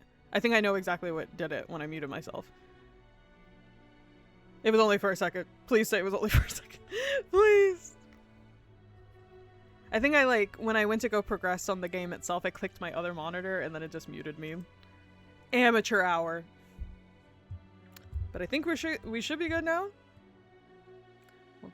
Oopsie poopsie. It wasn't long, right? It wasn't wrong, guys. Guys. Answer me. Okay. But Bunny, whenever you're ready. I already said it. Oh, okay, my bad. Sorry, I was so worried about the getting muted thing. I can't find my friends either. Maybe we can help each other out. What's your name? It's how do I say that? Gia. I'm pretty sure. Gia, miss. It'd be like that sometimes. It was only like 3 lines. Oh, thank God. I can't stop the small smile that breaks across my face. It wasn't interesting anyway. How cute. Our names rhyme. You can call me Priya. She lights up, smiling through her blubbery tears. Like the princess. I suppose so, though I haven't had the pleasure of meeting her. I hope I get to meet her someday. You're a fan of hers? Of course I am. She's a princess, which means she's really pretty and nice and helpful. My ma said so. Speaking of, let's see if we can find your mother around here, alright? Okay, thank you. Can I hold your hand? No! No, I'm sorry. No, you're doing a great job. My heart sinks. I don't know how to explain this to a child, but I don't want to let her down either. I'm sorry, Gia, but my hands are, well, once a very bad man put a nasty spell on my hands. Really? Yes, and I'm on a secret quest to fix them, but right now you can't touch my hands, okay? Okay, can I help? Maybe after we find your mother, if you get scared, you can hold on to my dress. Gia scoops up a handful of my skirt and nods. She's surprisingly brave for someone so young. She can't be older than 6 or 7. God damn it! No! Get this meme away from me right now, brother. I'm so sick of it. We need to edit that immediately. Where'd you last see her? By the dollies. Then we'll start looking there. You could say she's touch-starved. You could say that. Gia happily babbles to me about our walk as we walk. Wait, about her life as we walk, huh? Telling me about how much she hates her chores, the new friend she made, the trip her father is on. It feels so normal. For a moment I forget about everything else. Even finding Assad in Cairo strays from my mind. When we arrive at a stall full of teddy bears and dolls, she gasps with delight, dropping my skirt to rush over to it. I hurry over to her. Stars forbid she gets lost a second time. Look how cute they are. She picks up a little dolly with a pink dress and holds it up to me. It looks just like you. Oh, we certainly have similar tastes in fashion. I wish I could buy it. She's like, I want a free bag of chips. Can I get a free bag? That's crazy. Gia, read the room. She knows we're a princess and now she's trying to, she's a gold digger. She's trying to get her gold. The little pout on her face is too much to bear. Shouldn't make a habit of this, but here, can you find me a rock? A little pebble? Huh? Why? I know a way we can buy your dolly. Really? With a pebble? Mm-hmm. Don't go too far. Gia all but drops to her hands and knees, scouting out a suitable rock. She doesn't look where she's going and nearly gets trodden on several times, but eventually she pops back up at my side with a smooth, shiny little rock. Use this one. Okay, drop it into my hand. I hold out my hand, palm up, and she drops the rock in its center, careful not to touch my hand herself. I wrap my fingers around it and count to 3. She lets out a delighted gasp as I open my hand, marveling at the shiny golden sphere. How did you do that? It's a secret. I have to be very, very careful with it. Hold out your hand. I tip the shiny pebble back into her palm and she erupts with giggles. Can I buy the dolly now? It's your gold. You can do what you like with it. She runs up to the seller holding out her arm. He takes it, inspects it just for a moment, and then shrugs, handing her the doll. The gold is likely worth far more than whatever the button-eyed doll did, but the giant smile on her face is so worth it. I'm gonna name her Pia. Do you mean Priya? Yeah, that's what I said. Pia. Pia! Uh-huh, okay. We set out searching again. I don't really know what Gia's mother looks like, so it's more complicated than I first thought. Mostly I try to make sure she doesn't get lost and I keep her entertained. If we can't find anyone, we'll have to go to the guards. There's a small chance they'll recognize me and I don't feel like running that risk right now. Lost in thought, I don't see Gia starting to wander off until it's too late. I'm beginning to see how she got lost in the first place. And bless her, she's not the most observant of children. Almost instantly she strays into the path of an unobservant man carrying a stack of crates. This time she really might get trampled. Push her out of the way, pull her back to safety. Are we pushing or pulling this door? Pull! Pull! In a moment of panic, we're pulling like Priya's pulling these men. That's what it's all about. Oh my We don't push in this gosh. house, we pull these men. Hey! In a moment of panic, I wrap my tail around her leg to pull her out of the way, without risking running into the man's path itself. It works. He carries on uninterrupted, and I let out a sigh of relief, before Gia shrieks at my side. Whoa! You have a tail. It's so shiny. I go to shush her, but people are turning to stare. There's no time to tuck it back into my skirts. Not when Gia is excitedly batting at it like a kitten. My stomach sinks. So much for laying low. There's no use trying to hide it now. It feels like everyone around us is staring. How many people do you need to form a mob? Fewer than are standing here staring at me, I'm sure.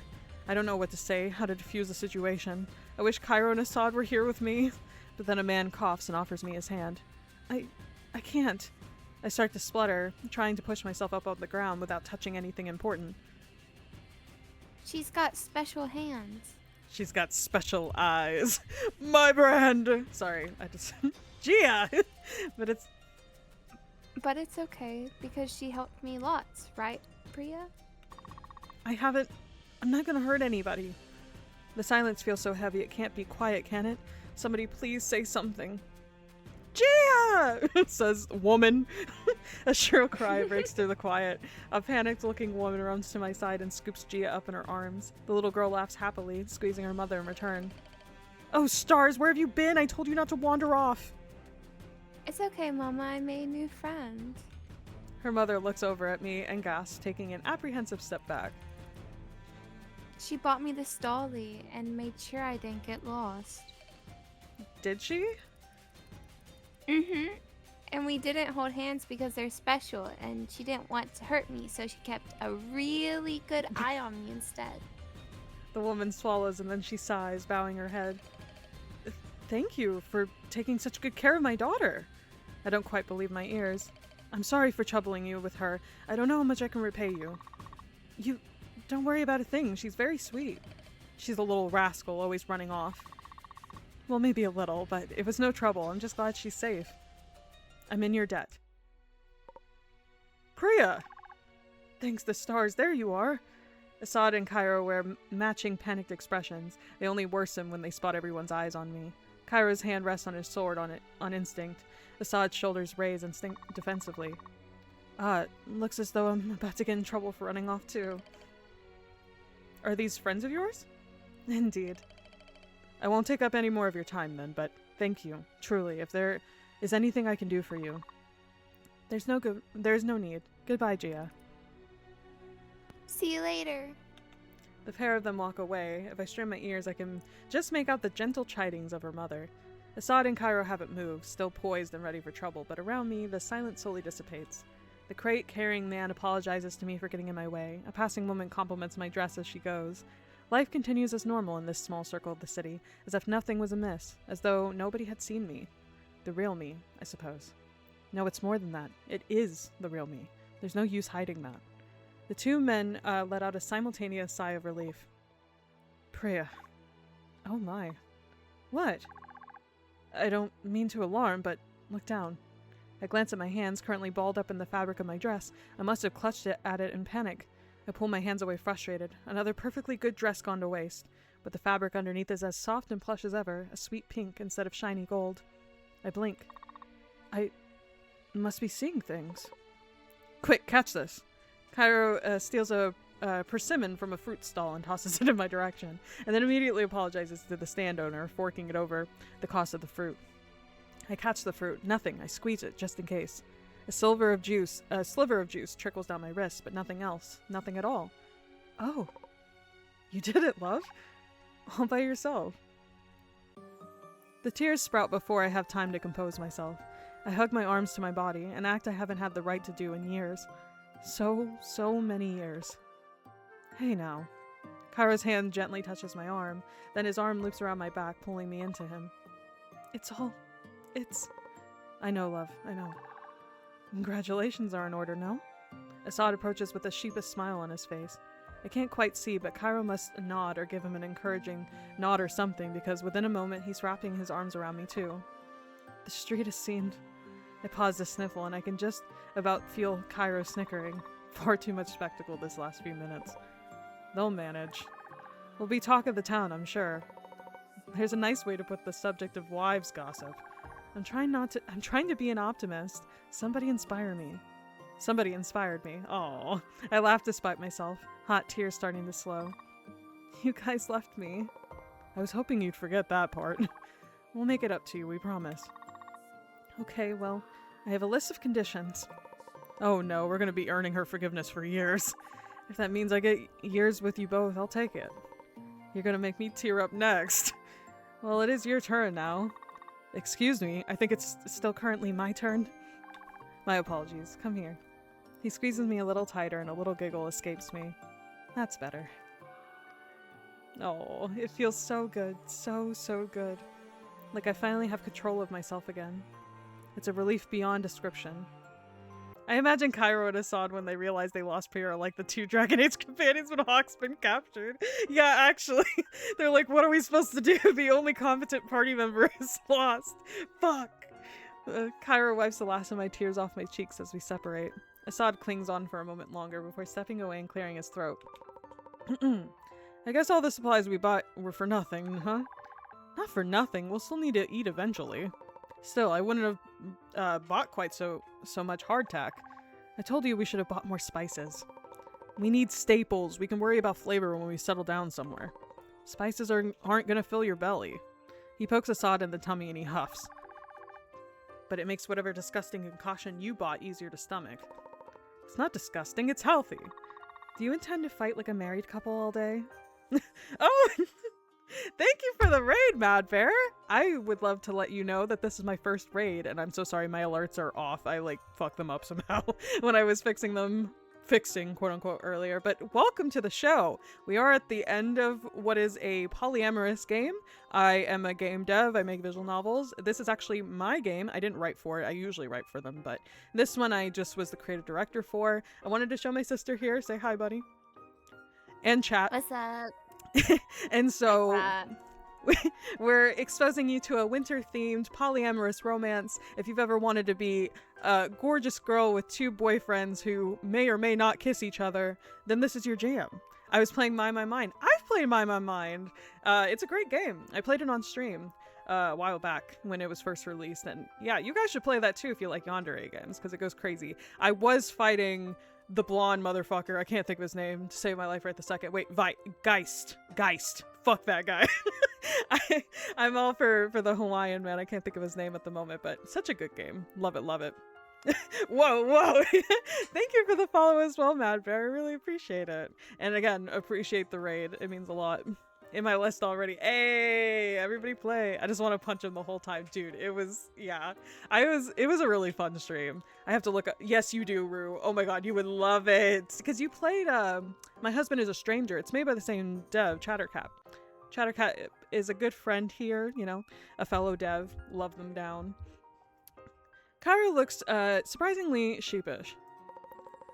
Sorry, you're right. We should be celebrating your accomplishments. Also, I would recommend Karamu as well, because it's a really good yandere game. And I played it, and it was a banger, and it's also a complete experience. And the MC is just chef's kiss. I just love her so much. And she might pop up in my mind, maybe? We can argue again when we're done. Husbands of Stranger is actually the next one I have planned. I hope you enjoy it. I've watched Yinny play it and had a good time. I just hadn't had the chance to play it myself. I haven't been streaming as much as I would like to, but we're getting back into it. That one was wild, yeah. I won't spoil it, but it's wild. Deal. You don't have to argue at all, you know. But how so are we gonna entertain you? I can think of other ways. Oh. I like where this is going. You do? Of course I do. There's no need to be shy about it, right? Assad swallows and then turns to me with a smile. Shall we go get the meal we were talking about?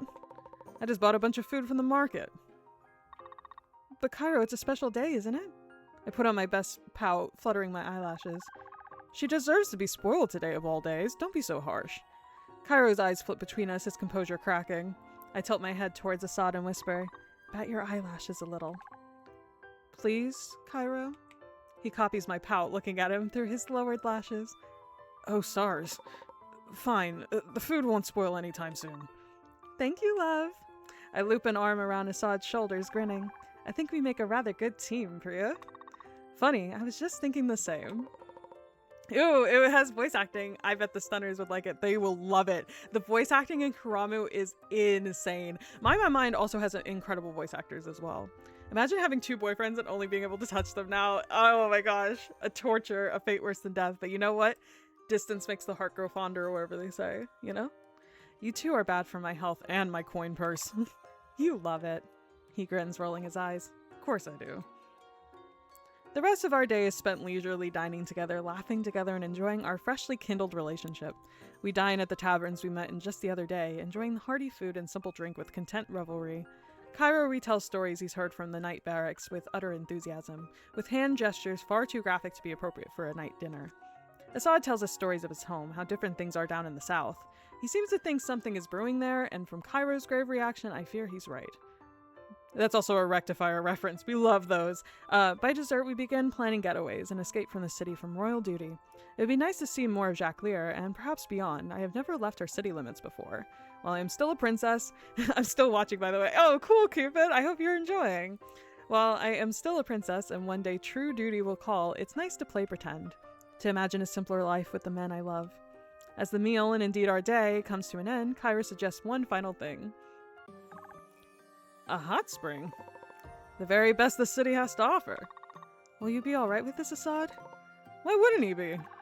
I have a slight fear of water. Cairo balks, his jaw hanging slack. Oh no, It's fine. Admittedly, my fears have been partially waylaid these past few days. And this is more frightening than a bathtub, surely. We'll be here for you regardless. I'm happy to hold your hand if you get nervous. I'm sure you've got a lot of games in your backlog, but since I'm pipering Joy to play it as might as well. This one is fun indie otome. There's 4 sexy male love interests and a female non-binary one. I personally think you'd like Finn if you ever decided to check it out. Wait. Oh, When the Night Comes. Oh, yeah, you requested it. That's gonna be a banger. I don't know if the rest of the attendees are ready for such a show. Good thing there aren't any. It's privately rented. Oh my. I count as an attendee, surely? Only if you plan on watching and not joining in, love. An interesting offer. We're still talking about holding hands, aren't we? Sure, sweetheart. Let's get changed.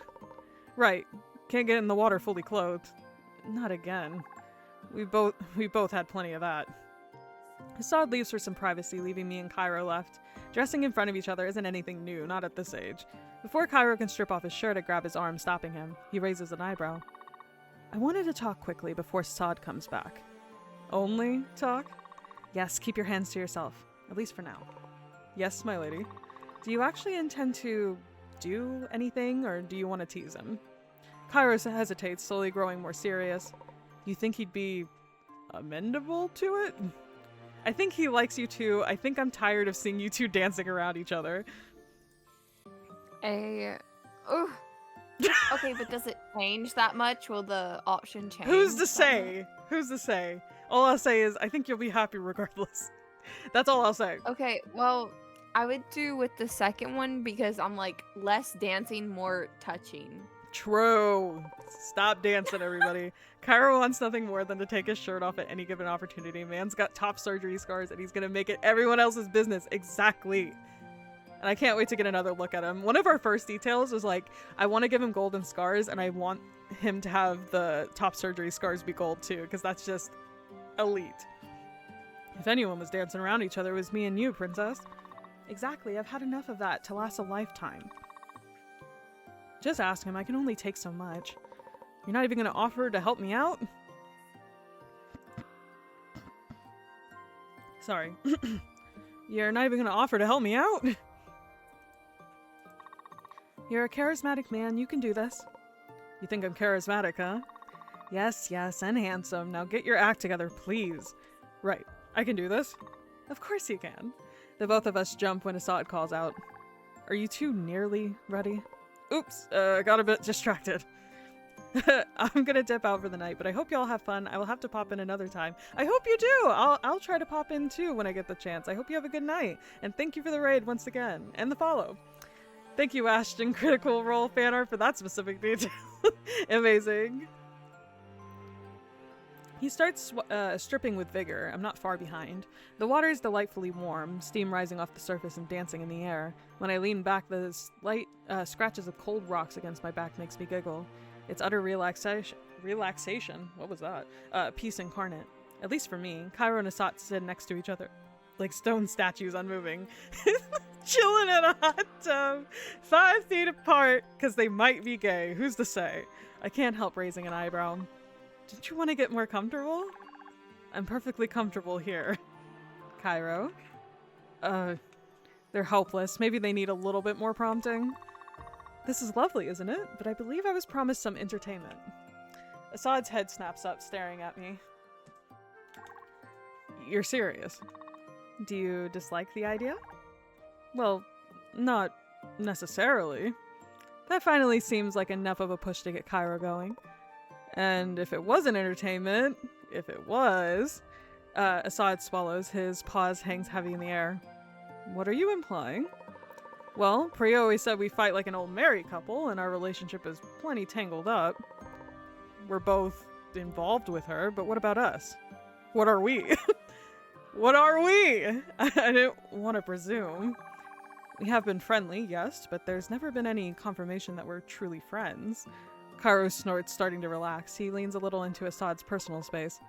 What about more than friends? Would that... I mean...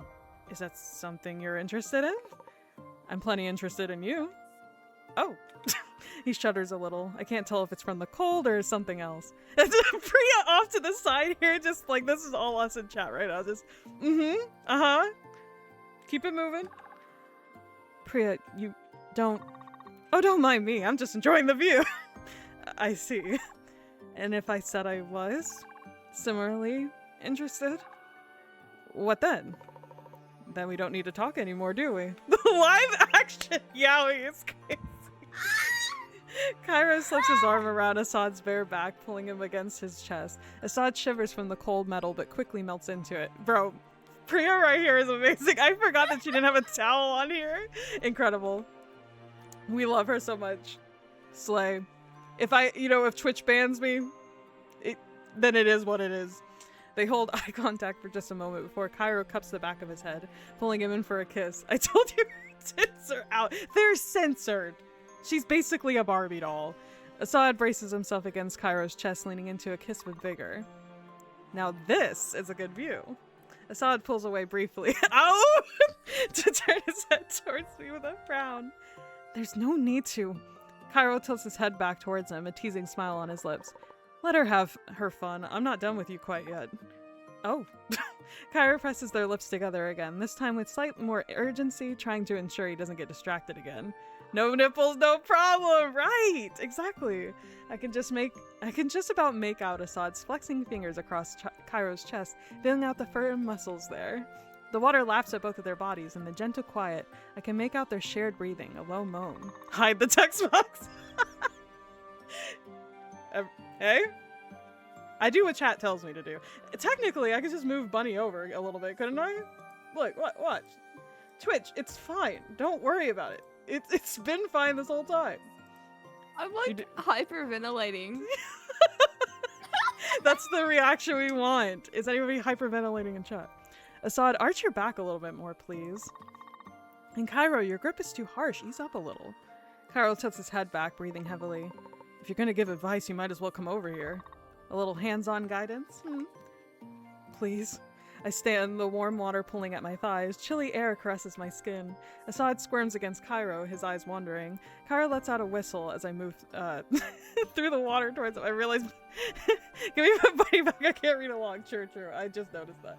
Sorry. The tits are staying, Twitch. We need to be able to read. That's me with like captions. I need captions, otherwise I can't understand what's going on. What is she coaching them? Yes. Somebody's gotta. Look at these messes. Assad squirms against Cairo, his eyes wandering. Cairo lets out a whistle as I move through the water towards them. Is she qualified? Yes. Come here, lover. In fact, maybe you should just put my little character with them over there. You're directing though, yeah. And I mean, she did get them together. That's true. Oh, okay. I gotta move the text box for this scene because it's just too cute. Hold up. Chat box. Move. Over heel for the time being above Priya's head. And then chat, you move. I'm so professional, y'all. It's so epic. Oh my god. This is why they pay me the big bucks. Oh. There we go. Okay. Naked apron. Dude, I'm a Dramatical Murder fan and that's all I'll say. That's all I gotta say. Is he cooking in nothing but an apron? What makes you think that? It's potato soup. What's so funny is when we came up with the CG, the first thing we thought about was Cairo cooking naked. Like, the first thing. Like, everything else came after, and then we wanted Assad and the Ebenezer Scrooge fit, of course, in their designated covers, and, of course, Priya looking incredible as always. The sparkly booty! We had a version without sparkles as well. Assad yawns. The morning sun shines through the window, illuminating Cairo in his incredibly dashing apron. We love man, but indeed. God bless. God bless those cheeks. This is what our mornings has looked like for a while now. We take turns cooking dinner, but Cairo has claimed breakfast as his own. Smack that! Yeah, that's the way to start the morning. Yeah! Well, what was once Hermit's hut, now elegantly refurbished in our design, has served as more than our base of operations. She Evan on my knees until I Scrooge. Happy holidays. Hell yeah, happy holidays, everyone. God bless. It's been our home. It's been weeks since I cured my curse, and though palmfuls of golden glittery dust will mark our household always, no slip-ups have happened since. With Assad's careful teachings, we discovered that I could still turn items I held to gold, but only with intense focus. It was actually quite tricky for a time. I couldn't transform anything larger than a coin. But Assad is a patient teacher, and there was a plenty of junk to practice on in the hermit's hut. I never returned to that palace, and now I never plan to. Assad shuffles over the table, humming appreciatively, when Cairo slides him a mug of tea. Have you two almost finished packing? We finished almost an hour ago, sweetheart. You sound so sleepy. Well, somebody kept me up. You both know I'm not a morning person. I'm terribly sorry. No, you aren't. No, I'm not. We had fun, didn't we? I certainly did. You're forgiven this time. We'll let you rest on the road, we promise. I'm sure you'll be busy fawning over the horses and chatting to the carriage driver. That does sound like me. We should reach the first city by evening if all goes well. Will we pass your hometown, Assad? Not for a long time, but eventually, yes. Cairo making pancakes with the cake, yeah. I've never been this far south before. I'm looking forward to it. Your stomach won't. I did tell you most of the cuisine is rather spicy down there, didn't I? That's why I packed extra ingredients. Good, good. He yawns again, rubbing his eyes. You'll have to put some clothes on eventually. We're not leaving for an hour yet. There's time for breakfast. Thank the stars, I'm starving. I'm not surprised. Not another word. My lips are sealed. Cairo slides a couple of plates across our breakfast table, grinning proudly. I'm gonna miss this place. It's not like we're leaving forever. We'll be back eventually. I know, but it's our little home. It feels odd to be leaving it behind. Well, we can't up and bring the house with us, can we? That's not my area of expertise, but maybe. It's probably for the best. I know the city is getting a little heated looking for the mysterious missing princess. You don't say. I wonder why the carriage driver was charging a hush money fee.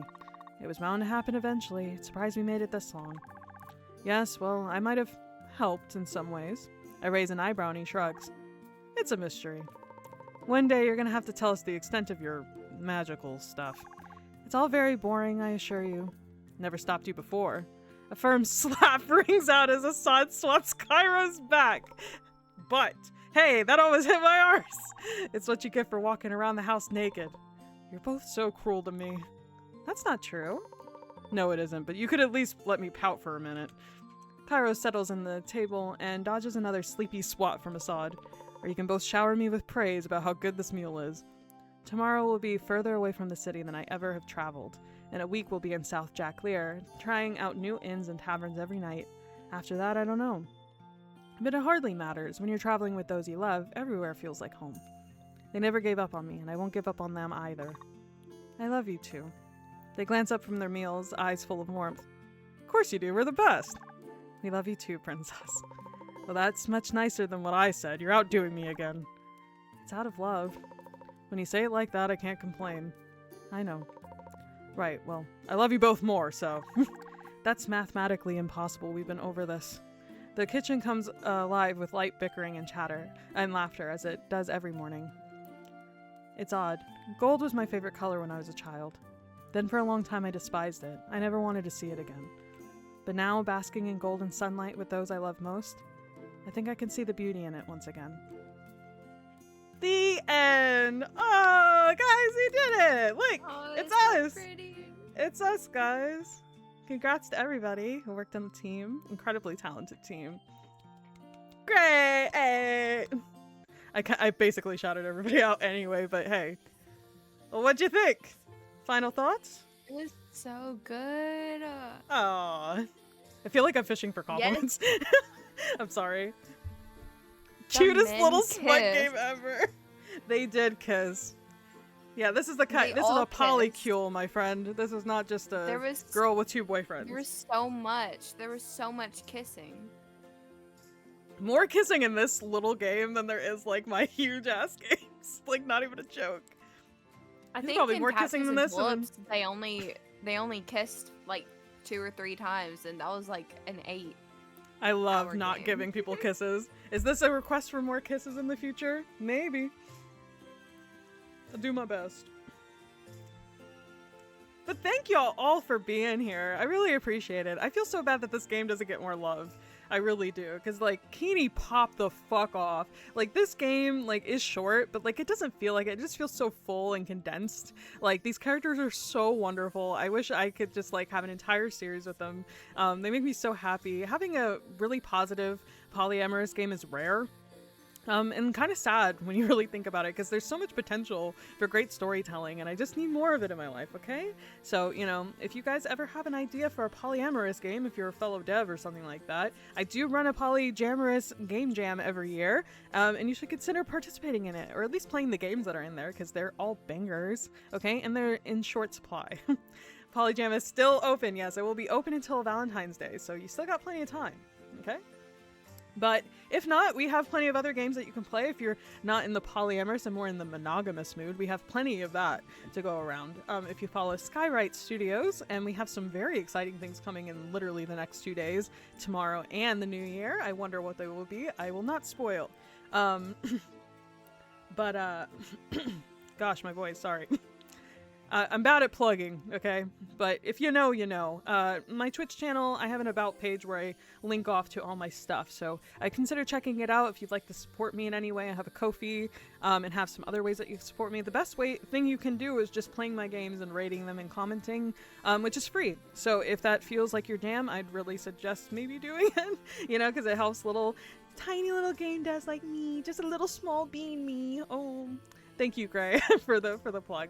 And Gray is also incredibly talented. We played a game of hers recently on stream. And I just love my team. My team is so talented. I work with the best people ever, the funniest, most talented, incredible people. And it's like, it's a dream come true to be able to make kissy games with my friends, you know, and then share them with my family and my friends. So it's even more wonderful. It just keeps growing. If I send y'all a script, would y'all make it asking for my cats for the right price? Because we've got like a bunch of games lined up coming.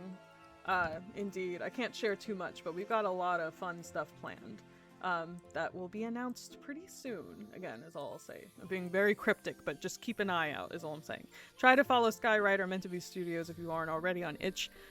We have games on Steam, mainly just Criminally Yours right now, but hey, it'll keep you busy for a while. And my games are still on sale for the winter sale, so a lot of things are 50% off. Get you a 7 love interest game right now for Rectifier and Bloom for $1, people.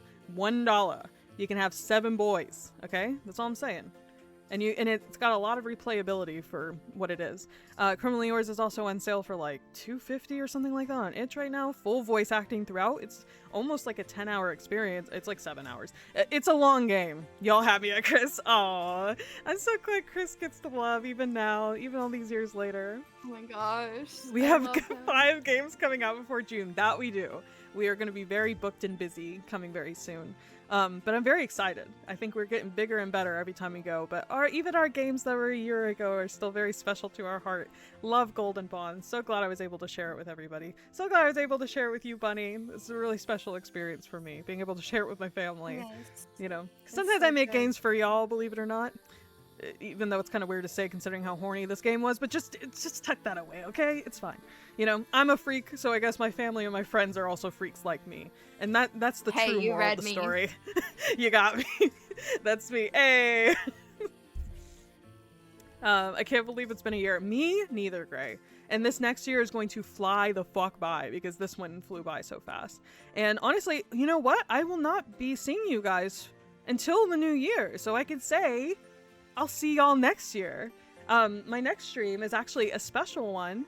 It will not be my stream, but if you follow JMB or Indio Tome here on Twitch, we will be doing a collab stream on Friday, 6 p.m. CST. If you're interested in checking us out, it's going to be a good time. I'm loving doing these collab streams already. So, you know, been a good time. Saves my voice a little bit. Let's go combo stream. Great. You requested when the night comes. Are you going to be combo streaming with me, or is it going to just be me? I don't mind either way, but you know, more the merrier. We got one coming too. That's true. That we do. We're going to be playing Creep pretty soon, which I've never played. I'm actually really interested in it. So a chat sim, which I've like barely ever engaged with. See y'all next year. Thanks you for the stream. Thank y'all for being here. Thank you for the follows. Thank you for the new chatters. We got a raid today. Very exciting stuff all around. I'm so happy to be back streaming. And next year is going to be full of streams. So if you like what you see, follow, you know, subscribe, whatever. We'll have some more. If you got some requests, save up your shinies, because if you have 10,000 shinies, you can request me to play a game. Gray did earlier in this stream. What's another thing? Oh, our emotes are coming really soon. So if you want to wait and be a subscriber when that time comes, I have some adorable emotes coming in. Animated ones, still shaped ones. They're going to be incredible, and I cannot wait to share them with you. Thank you for the hydrate, Rue. I ran out of water, so I'm going to be just sipping on my coffee real fast. But again, thank you. Bunny, any final words before we log off? Very good. Gray did really good, and so did the rest of the whole entire team. Yeah. I'm so glad Kenny was did able to really drop good on by the for 2 writing. seconds. She did. She popped the fuck off. She's making me look bad. Nah, I don't mind. The art is so good, and I love the boys and the girl. Can I have all of them? Yes. Great, not you pinning that. It's all polyamorous, so can we join in on that? 'Cause absolutely, they're all they so need more beautiful. people. Yeah. Does They're everybody so want to be? beautiful, and let's all just have a kiss circle. Yeah, absolutely. I mean, everybody but you and me, because I'm not related to anybody in chat. I am related to you, but you know, everybody else, join in. Big polyamorous fun. But anyway, see you later, y'all. Have a happy new year. Yeah. I just woke up. Happy New Hi, Year. Yuno. Hello, Yuno. Goodbye, Yuno. Watch the VOD. It goes crazy. If you like. And unless you were lurking this whole time, which is fine. We love a lurk. Nothing wrong with that.